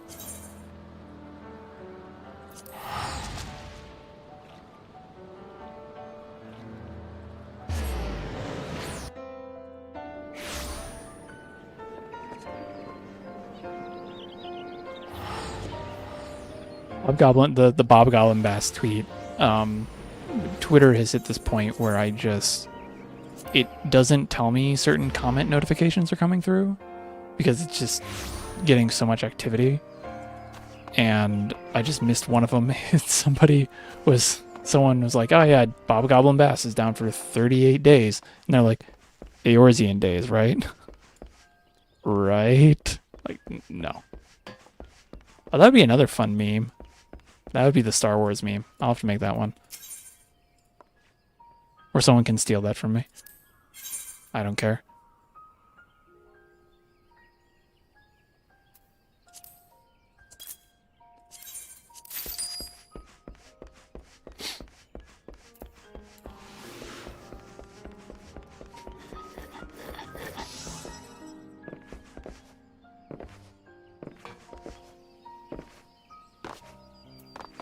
Right? No.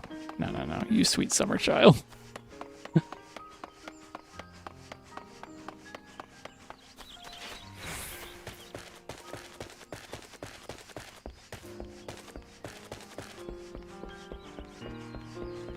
The one person also asked, and this is actually a very valid question, is how do we know in advance?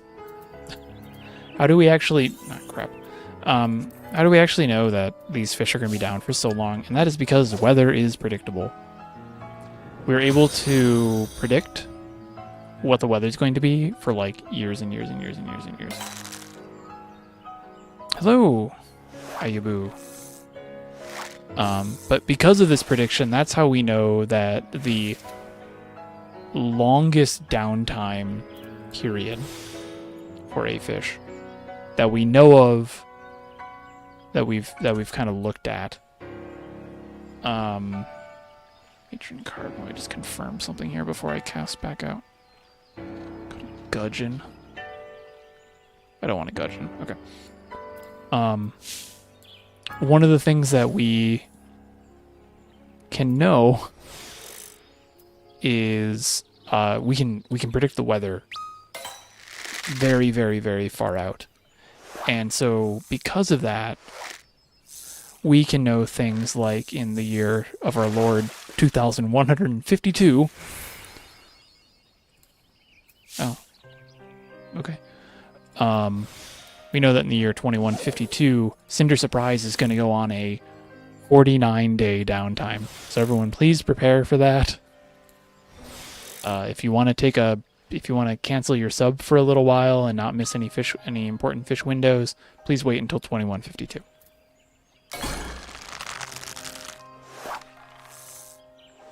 But that's how we're also able to tell, like, we'll know that Bob in July of next year will start a 41-day downtime.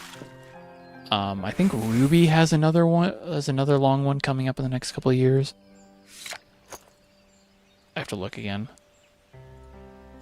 Or was it Isa posted it? The longest Ruby downtime in the next 10,000 windows is 29 days.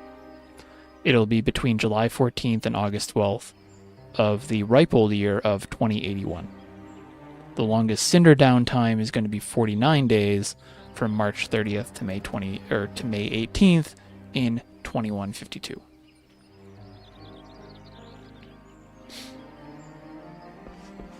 Yeah. We'll probably be on like Final Fantasy 40 by then. This goes here, that goes here, Matron Carp goes there. We're doing pretty good for just kind of casually going through here. Oh, I could go get some suspending minnows, I guess. I do, and I apparently still have a Fantasia, that's fun.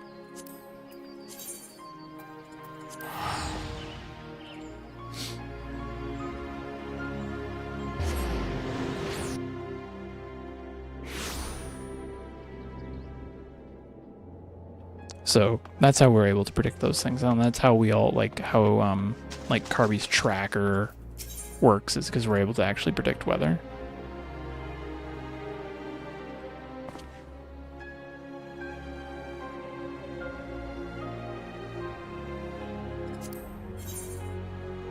The upcoming skill is just a stick of dynamite.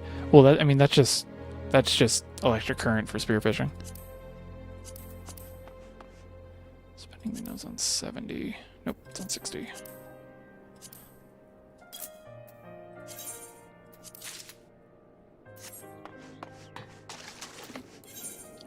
Both Carby and Teamcraft do trackers. Update: Mrs. Snacks is no longer a soft lock after a reset. Both TC and Carby do tracking. I would recommend Carby over Teamcraft because Teamcraft has a couple of weird little limitations still. But Carby is a little bit more built for fisher tracking rather than being like an all-encompassing tool. Both are great. Highly recommend both of them.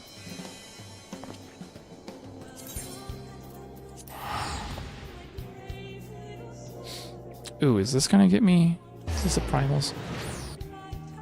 This is primals. We should be fine.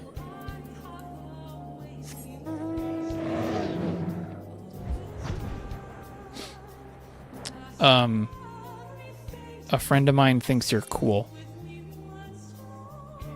Why? Didn't expect that, did you?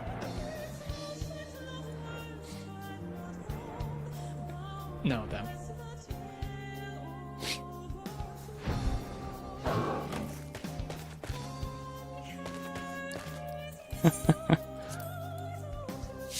Alright, we'll go for Heman. Which is dangerous to say.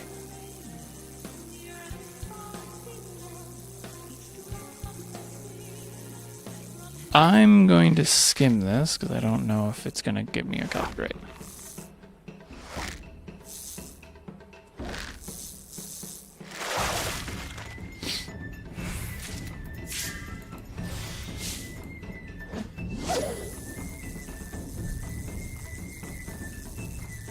Let's see, Bull's Bath. It doesn't help too that it's in a fishing hole called the Bull's Bath.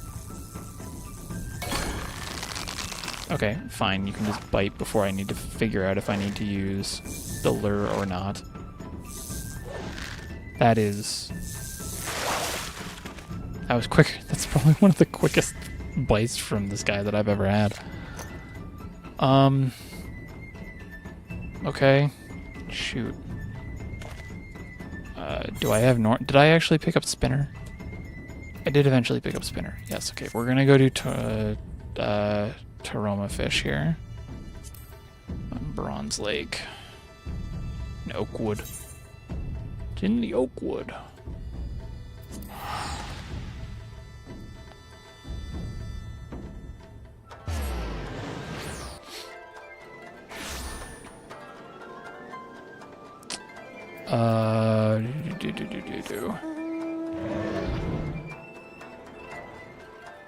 Would I love a new gig? Oh. I would love a new... man, I would love a new gig. Okay, I misread that. I think they should do what they do with Paladins, where they don't count the spearfishing gig. If that's what people are like, I want a new spearfishing gig because I don't like my eye level, I think you need a better reason for it. But, I admit that's a good that's a reason for it. I would say that if they change that, they should change it like how Paladin, where the eye level for the sword gets counted twice. Spinner. Let's see. How often do you use the I'm quite a catch line and get stared at awkward? I don't. A lot of the fishing stuff usually just stays with me. So what determines a fish to be stream safe? If I need it, like, badly, then it is stream safe because I have to get it anyways. Typically, if I'm saying a fish isn't stream safe, it's because it isn't highly engaging. When I'm thinking of, like, when I'm trying to get a little bit better at making fishing look a little less boring on stream. And so part of that is picking fish that are, or at least trying to balance the stream of fishing that has fish that are somewhat engaging, somewhat interesting. So, fish that require a lot of like downtime and waiting, not really something that I would consider stream safe because I don't want to just be standing here waiting for a window to open. Fish that are highly, highly rare, so it's just going to be me standing there for, 23 minutes with no bite, probably not stream safe. I'm going to use Ambitious Modest Lure for this. Fish... What did I say was not stream safe earlier? I don't even remember what fish I just called not stream safe. But it's mostly ones that require a lot of waiting or just aren't engaging. Ooh, Durdina fish is up in 15 minutes. Let's go for that one.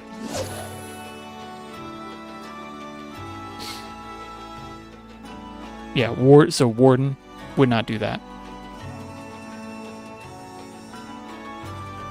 Oh no, I don't really care that much about the swearing. I'll swear.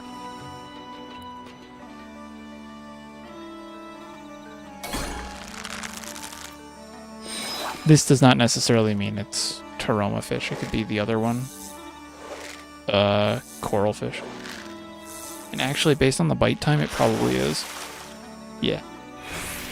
Yeah. Oh, cat's next to me.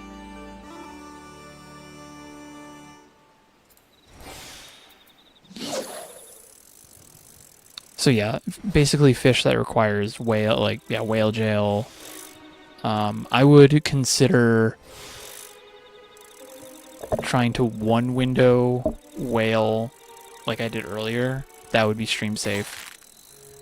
Jailing, not unless I could log out and go do something else.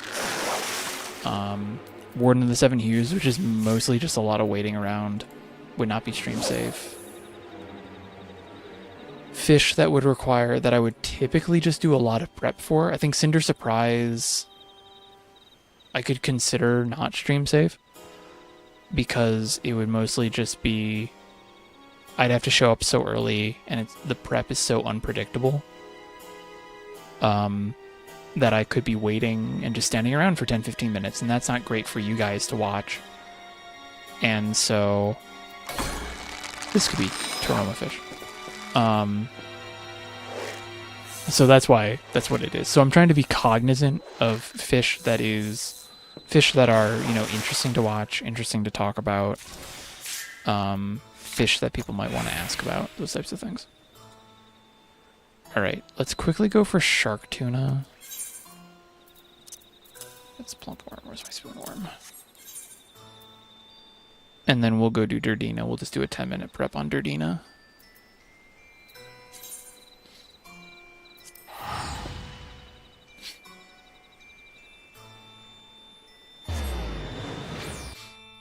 But one of the things that I want to do come probably starting next year, Stethecanthus. That would be the other one that would be risky for a stream, depending on how I choose to approach it. Depending on the window, if it's like if it's the sculptor into Steth window, that one's fine. But if it's the Steth and sculptor window, that one's a little risky because if I get the Steth at the end, then it's like I'm just throwing it away, and no one wants to see that.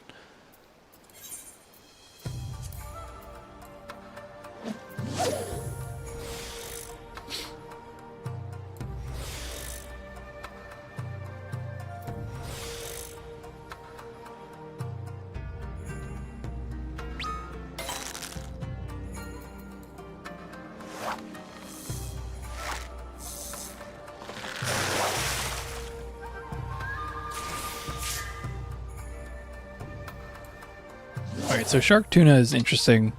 Actually, most fish that you require full moon sardine, with the exception of Endoceras and Coelacanthus, got way more interesting because of how the whole distribution is, and with spoonworm, full moon sardine is basically forcible, so you can just have like pure mooch uptime for the most part.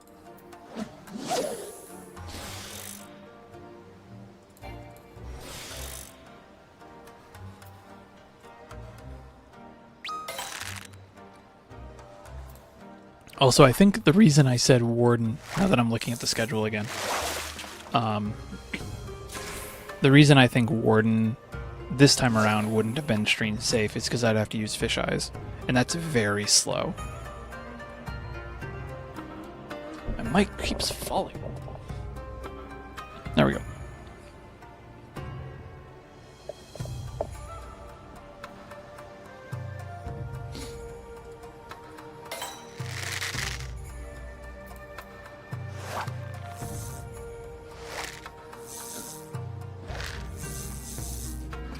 Oh.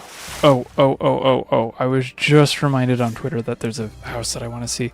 Also, Denmo, I think I posted this in your channel, or in your Discord. I might submit this to your thing because it is gorgeous. Aquarium Apricot on Gaia got updated. And it is gorgeous, and maybe after Durdina Fish we'll go look at it really quick. I think I have a character that can reach Gaia. I think I have a character that can actually reach... yes, okay, it should be Lavender Beds. So I think we're okay.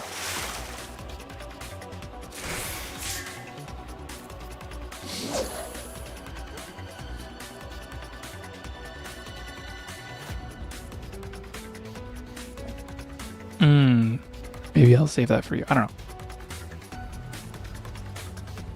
It's really, really nice though. The Judah BB does really, really good work with aquariums. It's actually like infuriatingly good.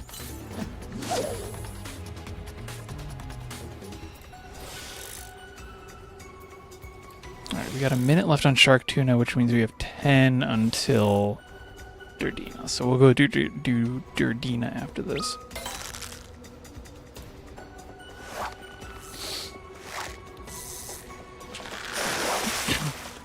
I'm currently planning on when the housing updates drop, so probably before 8.0, I'm going to revamp the Nature Museum and probably turn it into an aquarium that specializes in freshwater fish.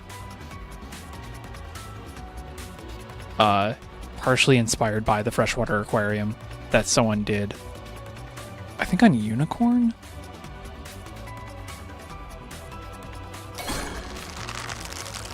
I forget. It's been a few years since I went to the Japanese aquarium circuit. But they were very good. Aquarium Apricot and Aquarium Gratis. Oh wait, Go Big Go Home 3 are both very, very, very, very good. I need to pick up shrimp balls, but I should be able to do that at... I should be able to do that when I get there. Nope, that's not what I want. That's what I want. Gotta stretch. Biedlamod. Yes, we'll take that. But yeah, no, if I remember, I'll submit it. I don't know if you'll get to it this week or next, but...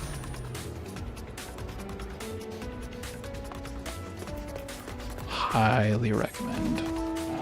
The Japanese data center aquariums are absolutely amazing.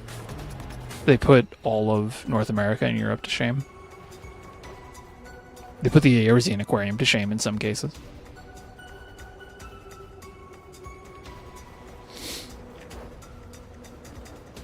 I don't know, I haven't put enough...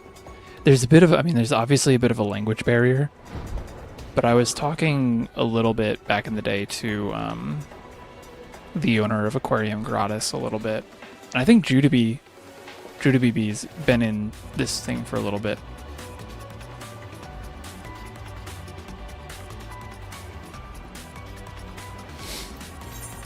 I meant to pick up those things. I could just use mackerel scripts, but why? Why?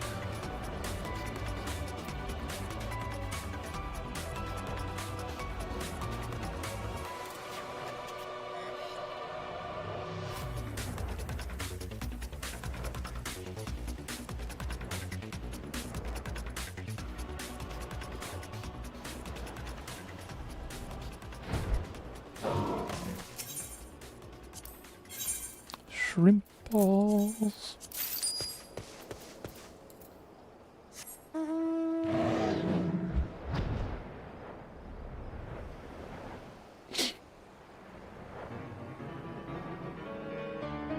Wait, they have a second building?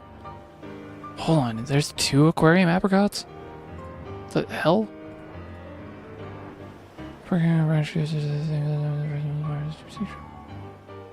Oh, it's on Radil. Oh, it's in oh, okay. I'm going to submit both of these to you, Denmo, and then, but I'm also just going to go, after this Durdina window, I'm going to go look at the monster. God, yep. Big fish. Let me get on the fishing platform.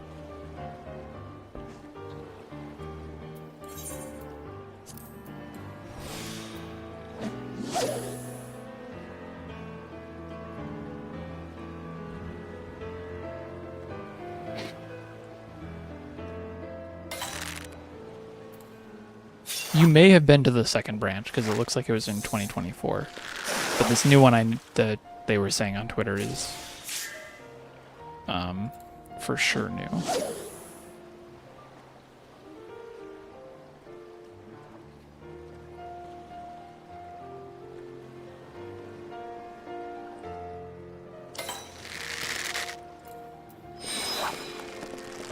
Oh, I have to remember. Deep Shadow Dart sardines are the shorter of the two.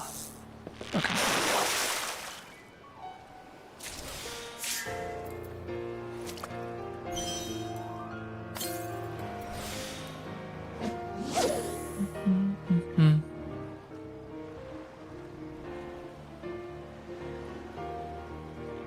Den, you should talk to Lewis and just get like a weird controller that's related to housing for some odd reason.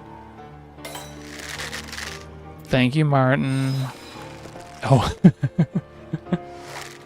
I'm saying it, Gateway Fate, which, for those of you who didn't see, Gateway Fate signed contracts today. And I can say that. No, wait, stop. I screwed that up.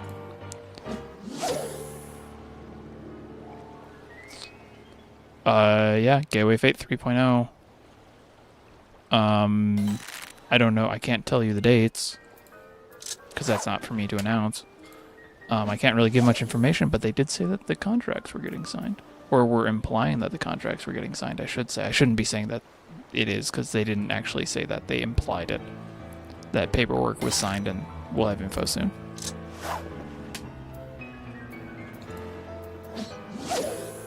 Yeah. Also, Gateway Fate, if you're watching this for some odd reason, because I know sometimes you are. I'm sorry, I didn't mean to leak anything. Yeah, there's the post.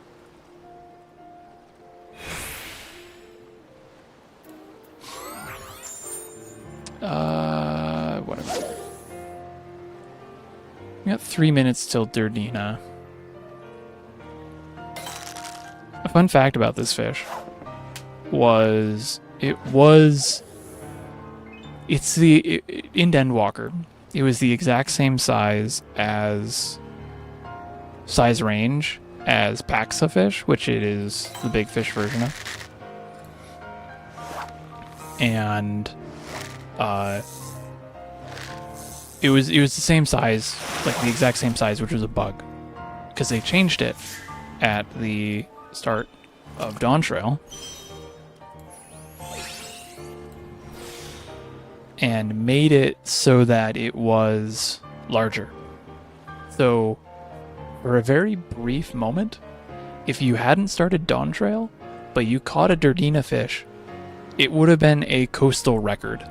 It would have been the largest fish for coastlines.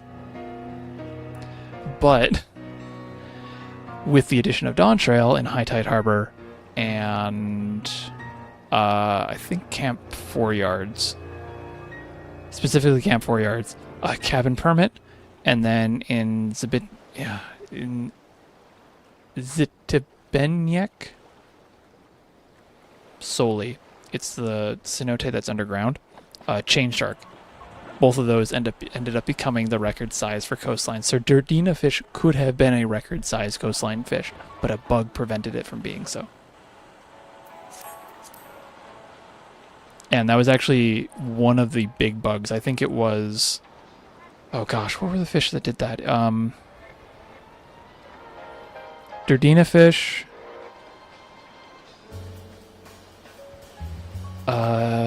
Ace Fan, I think. Chlorophos? I forget. I know Durdina fish was bugged, and there was a few other fish that were bugged. But the whole back half, I think the deathworms were bugged. But they were still large anyways. So now it was just larger ones. But yeah, there was actually this... The back half of Endwalker for fishing was actually one of the buggiest times for fishing in known memory. They're in the fish cord. I don't track... I should probably add them to A Fisher's Guide to Eorzea. In hindsight, that probably would have been a good idea. Yeah, the straight catch Veeler bug, which impacted Chlorophos deathworm, Durdina fish, Basilosaurus rex. What was the other mooch fish? I don't think it impacted Rime pike.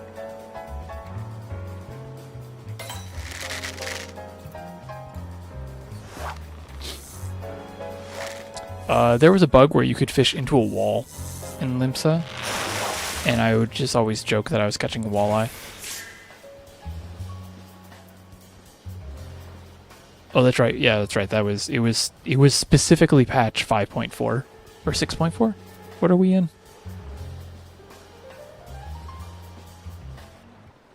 Yeah, patch 6.4 or later. So Durdina's window is now open.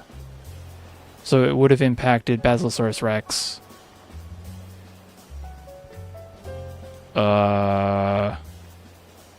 Circuit, Chlorophos, and that was it.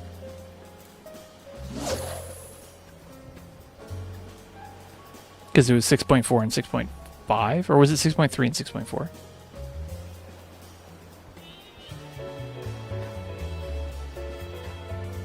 No, I think it was 6.4 and 6.5.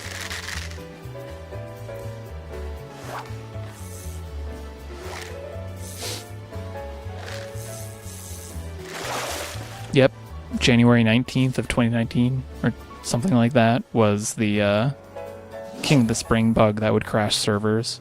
That's because King of the Spring is the only big fish that can be caught in 2 separate fishing holes in 2 separate zones. Technically, it is the same body of water, but they have north and south Bronze Lake, and King of the Spring is caught in both. What was the other bug? Oh, we had the Great Aquamaton downtime, which doesn't count as downtime, but oh, I should have spareful handed that. Aquamaton was down because they added a fish for the relic into Sea Gazer Shoals, and they accidentally added it as an int requirement for Aquamaton. So you couldn't get the intuition.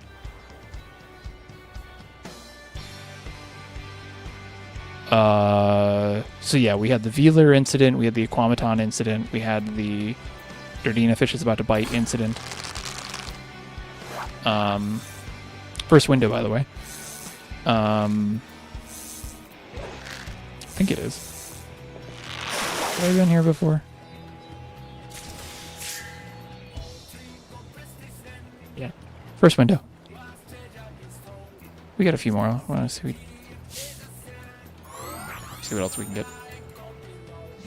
Also, that was a new record for Coastline. You didn't see it, but that would have been a new one. Yeah, Durdina. S rank.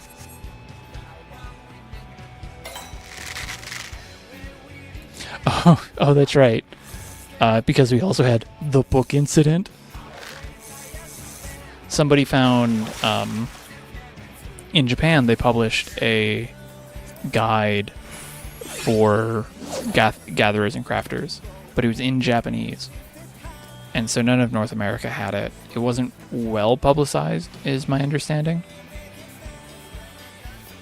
And this book literally outlined the conditions for certain fish.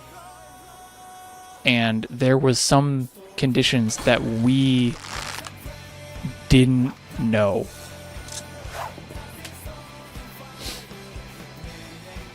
Also, the fact that I got 2 Durdina bites there is pretty nice. Yeah, why don't we just keep going? Just keep rolling. For my friend would like to know if you are excited for the Death of Whale Jail. With 8.0? Is that what they're implying? I think this is Fate's design. I'm not really excited for it because I never really got into jailing. I'm very much I think I only have ever really jailed for whale when I needed to guarantee a window for a guide. That's the only time that I've ever actually done it. Otherwise, I never did. I always just try and one window it, because it's way more fun. For me, at least. Way more enjoyable. So it's not really going to change much for me. I think if anything, it'll actually kind of have the same effect that it had on Lancetfish, where it will decrease other people doing jail.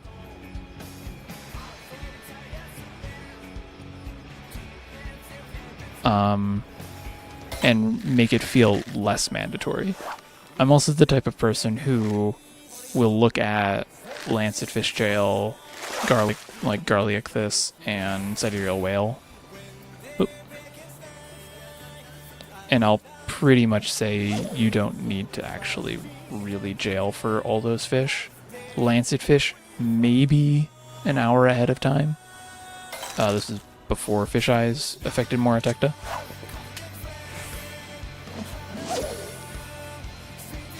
Yeah, I really don't want to deal with jail potentials again.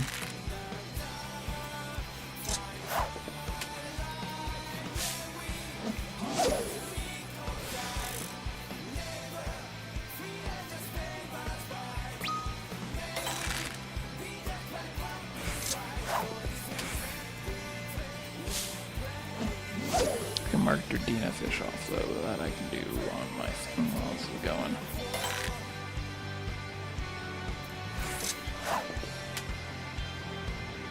If you were just coming back from ad break, sorry you missed me catching Durdina fish.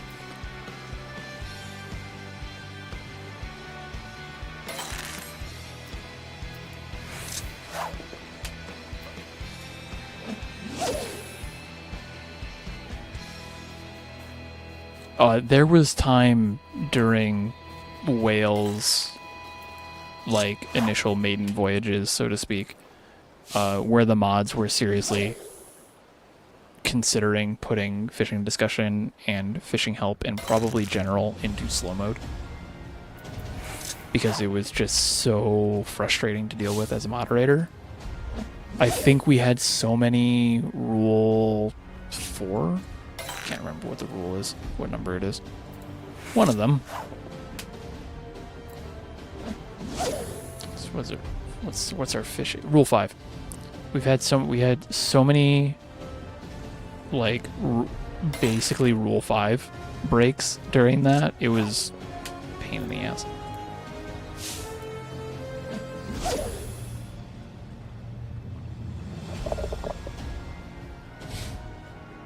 Hey, take fishing as fast or as slow as you want. Like, it's one of those things where you don't want to rush it unless you want to rush it. Like, if you're like, I want to rush through fish, then rush through fish and just know that you're going to have to, you know, slog through some syrup.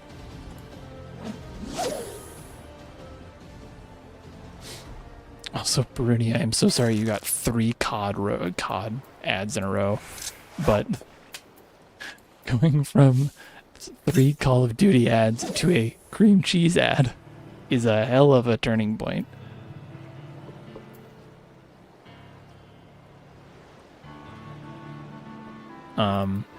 Yeah. I'm not sure if the moderators are going to do... I don't know if we're going to do anything about the Legends this year. It's hard to predict that. I know personally I would probably be a little more...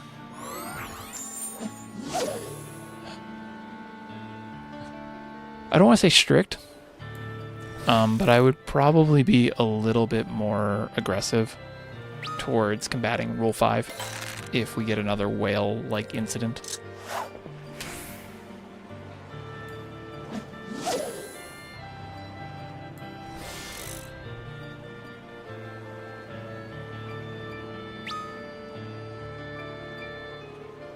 But I think we've grown at least 7,000-8,000 people since then. I have to go look at the numbers.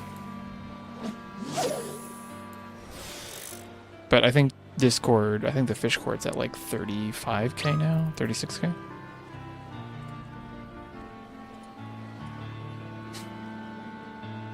$35. Now, admittedly, a small fraction of them are the ones who are actually talking. So it's not like we're moderating. It's not like the balance where we have like thousands of chatters. We only have a few hundred. Most of us just use most people just use it for reference. No. Oh, I bugged it. Right on the tortilla, right on the bite that I wanted.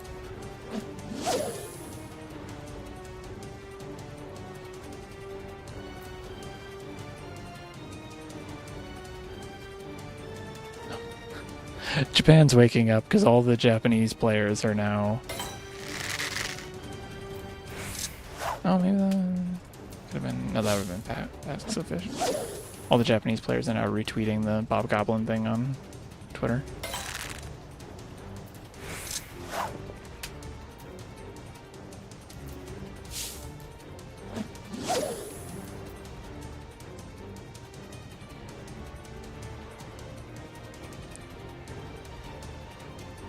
Fingers is fun. Sounds weird as hell out of context.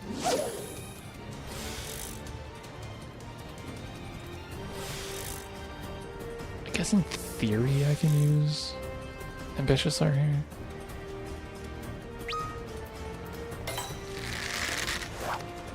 Get one more mooch off.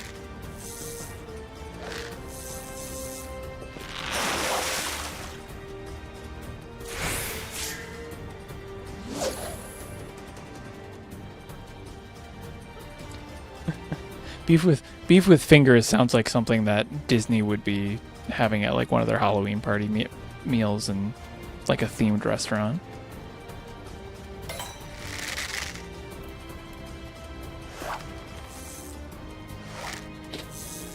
Fingers, fun fact, was part of the book incident where we actually found out, we thought it was an hour window.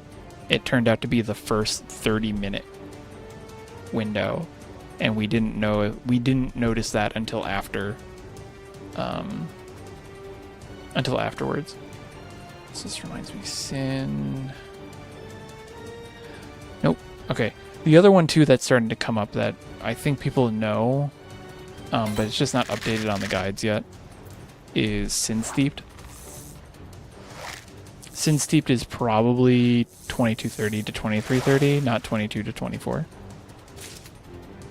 But, alright, so we've done all of this. Not too bad for a few hours. We picked up a couple of pretty good fish. Durdina and Sea Butterfly out of the way is pretty good. Planetus can actually be kind of annoying, so can Tarama fish. Shark Tuna can be a bit of a pain, so that was a pretty good time for few hours. Let me go. I'm not going to spend a ton of time there, but I do want to go look at Aquarium Apricot on stream. Briefly. I'm not going to look at the whole thing because we just don't have time for that. But let me go get that tweet up so I can remember where to go. Give me 1 second as I log out here. Well, switch character. Switch over to my Japanese character. And I need to go to Gaia, I believe.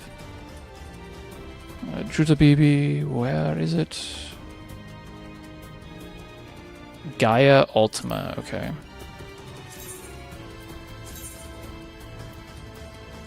Gaia Ultima. Alright. See a demo. I will, I'll add these to your list. This will be the last thing we do too, so.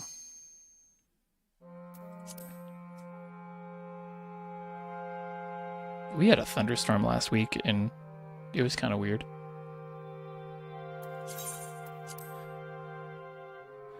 Alright, so we're going to Gaia Ultima. Lavender Beds 1336. Is your turn to your home world? What is it yelling me at? I don't know what the community authorizations are. I'm just going to ignore that.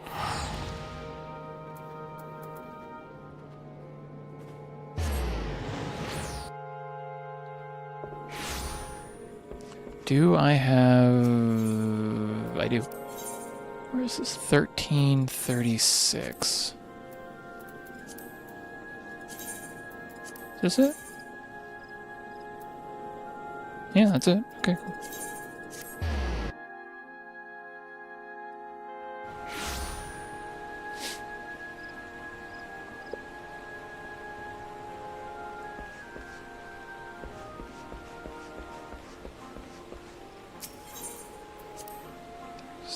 Where are you? You're the large. Knowing that this is a large now, I totally can see how they made this work. Also, is my frame rate choppy all of a sudden as soon as I came over here? What are we looking at? Weird.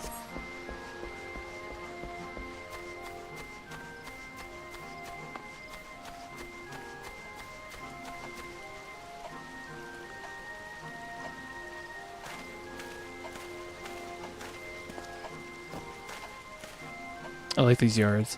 I feel like a lot of aquariums and museums just use the cafe walls because it's the closest thing we have to like a museum. Yeah, I think this is this Pilgrim's Traverse? I also don't know why my screen all of a sudden just got really choppy.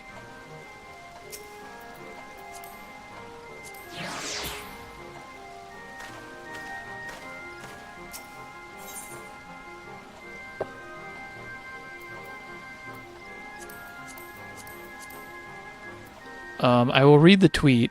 I'm going to channel my inner Denmo here for this. I cannot read Japanese, but I can read the tweet, which originally says, renovated my house, Apricot Aquarium, the Cyber Aquarium. Feel free to visit, take photos, and post all you like. Gaia Ultima 1336 on Lavender Beds. Photography assistance by Ashson.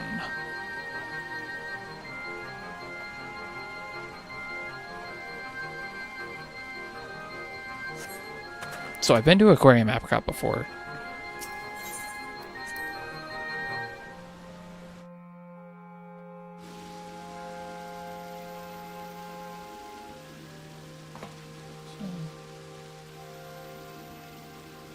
Well, okay then.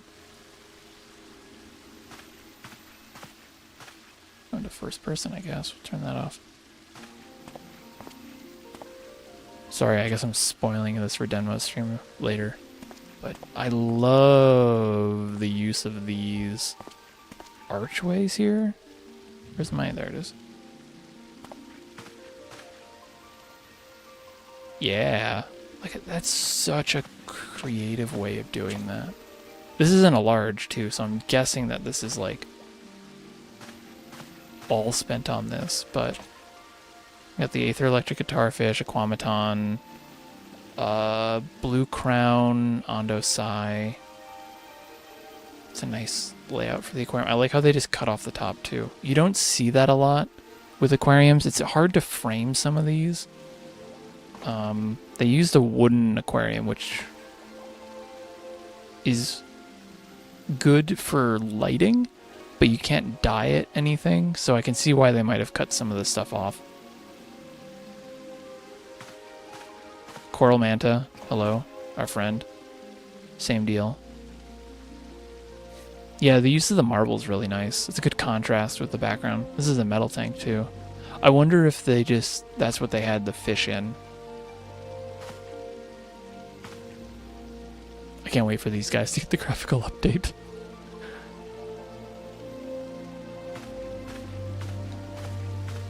Zin, look away, it's stone scale. I love this little detail. Is this like a... What is this flooring? Is this like an actual flooring thing? I'll have to go... I'm definitely gonna pull a Denmo here and hack through the walls. Stone scale. Okay, there's even more back here. Got your bony tongues, Welkin catfish. I catch myself saying these things, and I'm like, I hate that I know them off the top of my head. This could have been better use of my memory. And they still keep using these arches. It is so good.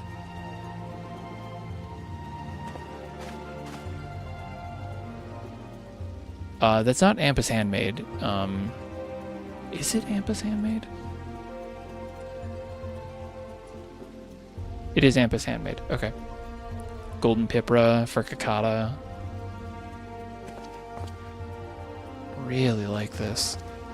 Like this right here is a feeling. Like this isn't like just a like it doesn't just look good. You're like, I can feel myself in this. You know how this room feels if it was good. And what time is it? Okay, good. Okay, good. The sun's starting to come up, and I saw this on Twitter. We'll wait a second and see if I can find where that was exactly.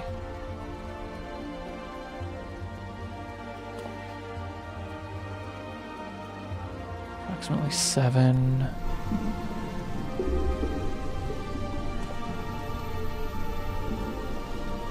Sound effects too, that's fun.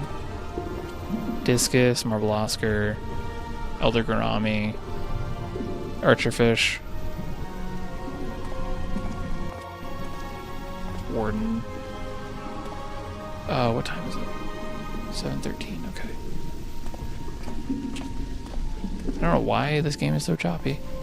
But this right here, this is so well laid out.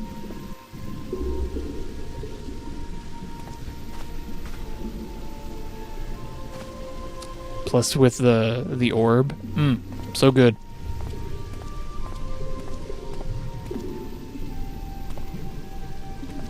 Okay, cool. So you can start to kind of see this. I don't know how good it's coming across with the compression.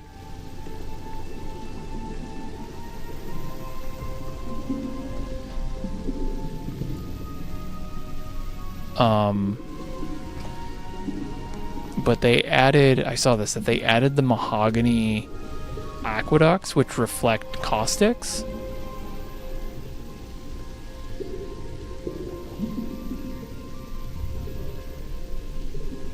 And so you have like that like nice caustic look from the water on all of these arches. Yulmore butterfly. That one's from Thabnir. Don't remember the name of it off the top of my head. These are all just butterfly fish. One of them is golden fin. Yeah, this is really well done. Hydroluvar, Fate's Design. Oh,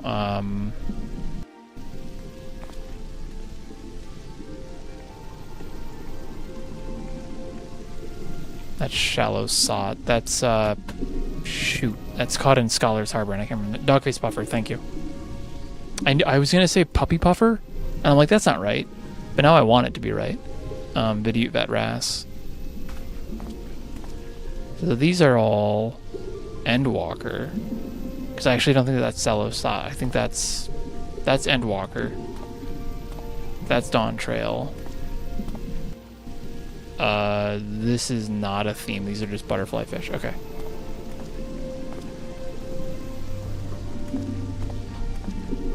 Now I really want them to be called Puppy Puffers. But this is so smooth. Like, holy crap. We came at the right time, too, because they mentioned the lighting and the caustics. Oh, it's even along this wall over here? Oh, that makes sense, Bernie.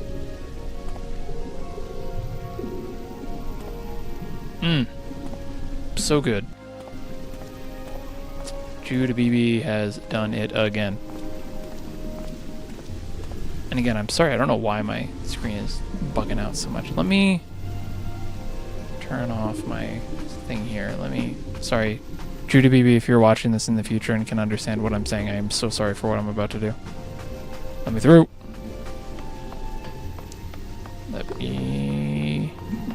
Thank you.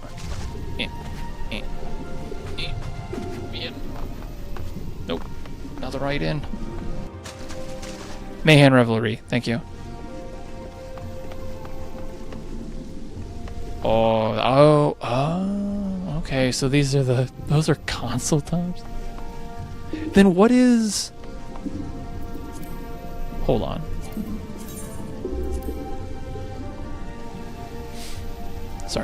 Sorry. What is this flooring? Yeah, this is the console top right here. This right here, these are parts of these right here. And again, I don't know why my game is choppy here.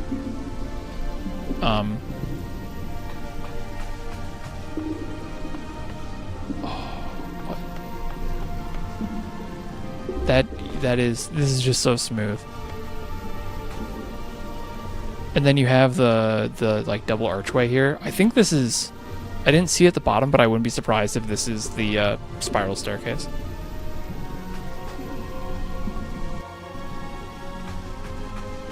Yeah, it's at the right level to be actual flooring. This is so nice.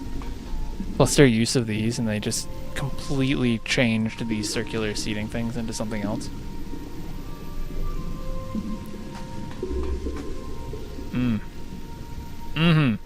This is a very good aquarium.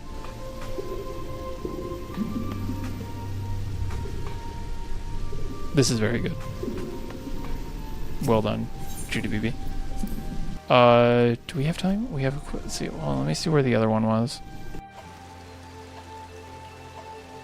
Okay, let's see.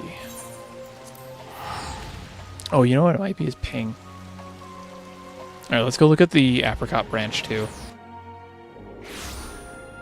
Share that as well. Oh, hold on. For those who wanted it, it is to go visit on your own. Go watch Denmo stream on Sunday. I need to go to Radill.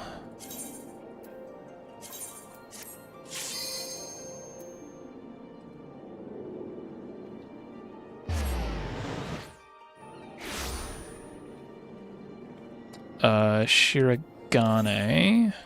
This one I don't think I've done the Ethernet connection for, but I can do it. You can get there from the port, I think.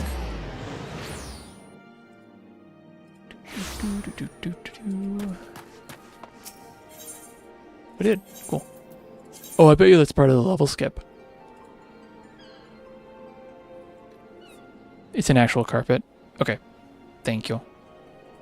Alright, so now we're going to go to Gaia, Radill. Is that Shirogane 2237, which is another large. This is so enjoyable. For this one, before we go in, I have to go with the translation again. Apricot Aquarium Branch 2 is complete. This was back in August of 24. The theme is the Tempest. The first floor is a deep sea of a shipwreck where you can take it takes screenshots playing with fish and jellyfish. The second floor is amaranth flavored. Feel free to take sightseeing screenshots, come play, yada yada yada. Oh, it's a large behind me. That's a nice look. Simple yard. Did I get the right place? Yep. I didn't check to see if there was apartments in that last one. I don't think there was because they didn't mention anything about it.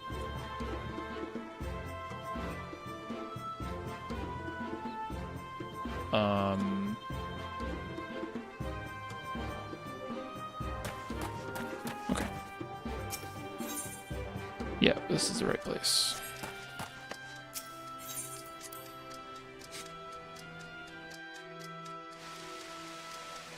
Oh.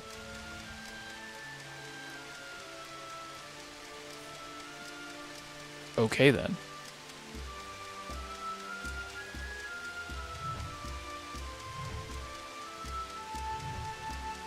I apparently have mail that I have to get to. See, I love what they do with the shadows. Because it's like right there. It's not anything fancy. Like, the Shadowcasters are literally right there, and yet it adds so much more depth.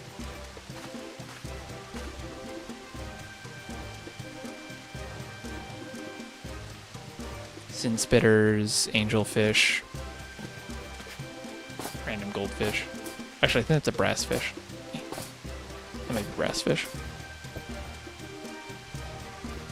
Not knife jaw, that much I remember. Fiery goby. Cherubfish, thank you. I can never remember those. It's an angelfish, species-wise. But like, see, they just have this carried up here. Oh wait, those. Okay, hold on, we're not gonna go there yet. That poor shark, though, it's getting a little squished. But then you have the spectral discuses, all these little guys. They're just little guys. With the tricolored koi in the indoor ponds. Go around here. You can't even see that this is a fish tank. This is... So when we first launched the aquarium, about a month after we opened, we were looking to get a large. We were thinking about going from a small to a large. And one of the things that I had planned for the large was basically turning the whole lobby into a walk-through tunnel, similar to this style. And they have just pulled off exactly what I wanted to do so well.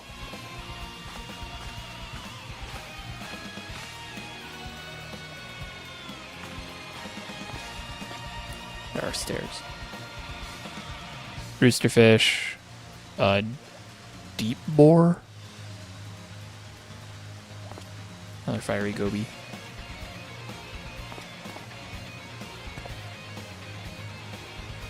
Yeah, the projected shadows are great. Cobalt chromis.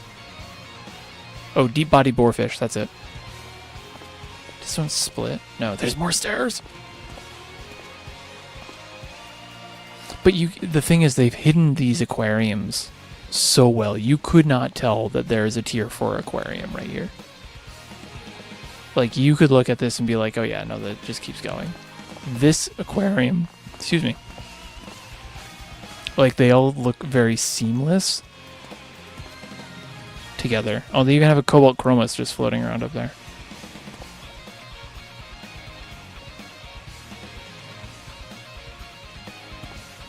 Fate's Design, bubble anglers. Yeah, I'm stuck. Let me through.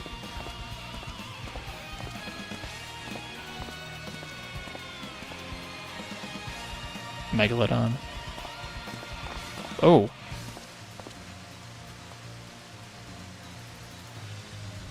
Hi, Robin. We're looking at aquariums on the Japanese data centers.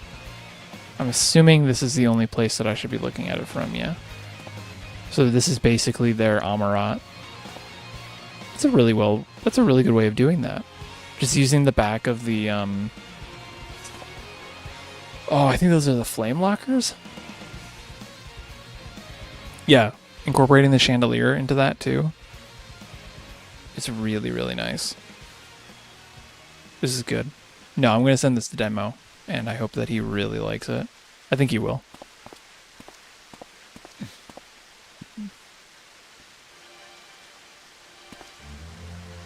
But that works really well for plus with the floating lights, that works really well for like an Amaradian scene. This is really good. Little blue crystal. I'm assuming that might be like the aetheryte, who knows? Yeah, the trees from the tables. Which are hidden in the rocks that are hiding the aquarium. Oh, I didn't even see the wrasse over there.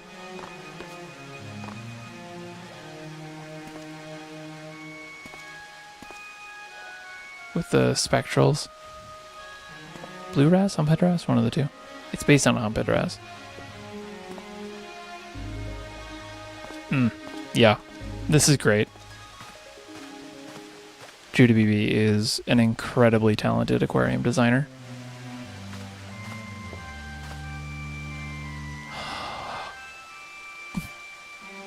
I just realized what this is. It's debris floating in the water. See you later, Key. Because we're under the water. That's debris floating in the water. That's what this all is. That is... Mm-hmm. Yep. Yep. Mm-hmm. Yep. Mm-hmm. Mm-hmm. That's so stupidly creative. Yeah, and that's why the shark clipped like that. Because it was in the water. It's clipped into a blue... I bet you all the other fish are clipped into like little blue things. Yeah, because it's blue. It's water. Yep, that's it. Fuck, that's so good. What are these stuff that I don't know? So, but, I mean, you look at this too, and the design is so simple. It's literally just pond, tank, pond, rock wall, repeat, stage panels. That's it. It's such a simple design, but the way that they have the lighting set up and they just sneak in these plants. Mwah. And then you add these dumb little details, and by dumb I mean this very affectionately. Such a good idea of just having that float in there. Is this the puddings? Is that what these are? Is this the underside of the pudding rugs?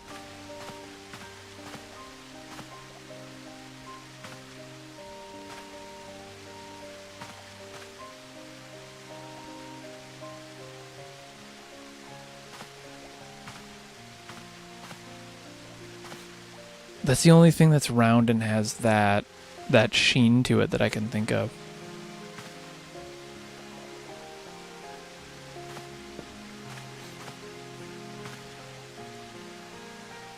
And it's a different shade of blue too. It's a more lighter blue, which the light would match onto. So that would make sense why it's lighter compared to the ground.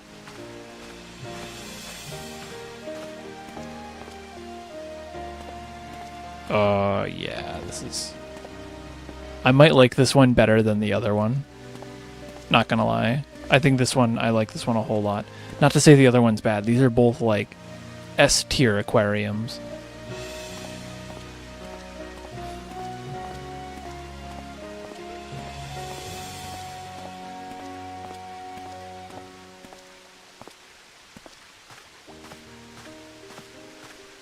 And then this is just stuff that's... But the way that the carpet's set up, right? That just looks like sand. Like, it's just the right texture and the right color. You have this stuff sticking in there. For legal reasons, I'm saying float it up through the bottom. Like, that's just really good. This is good. This is high quality aquarium. And the thing that I hate is that I've done shipwreck builds. I did them twice for the aquariums, and I never once thought of doing that.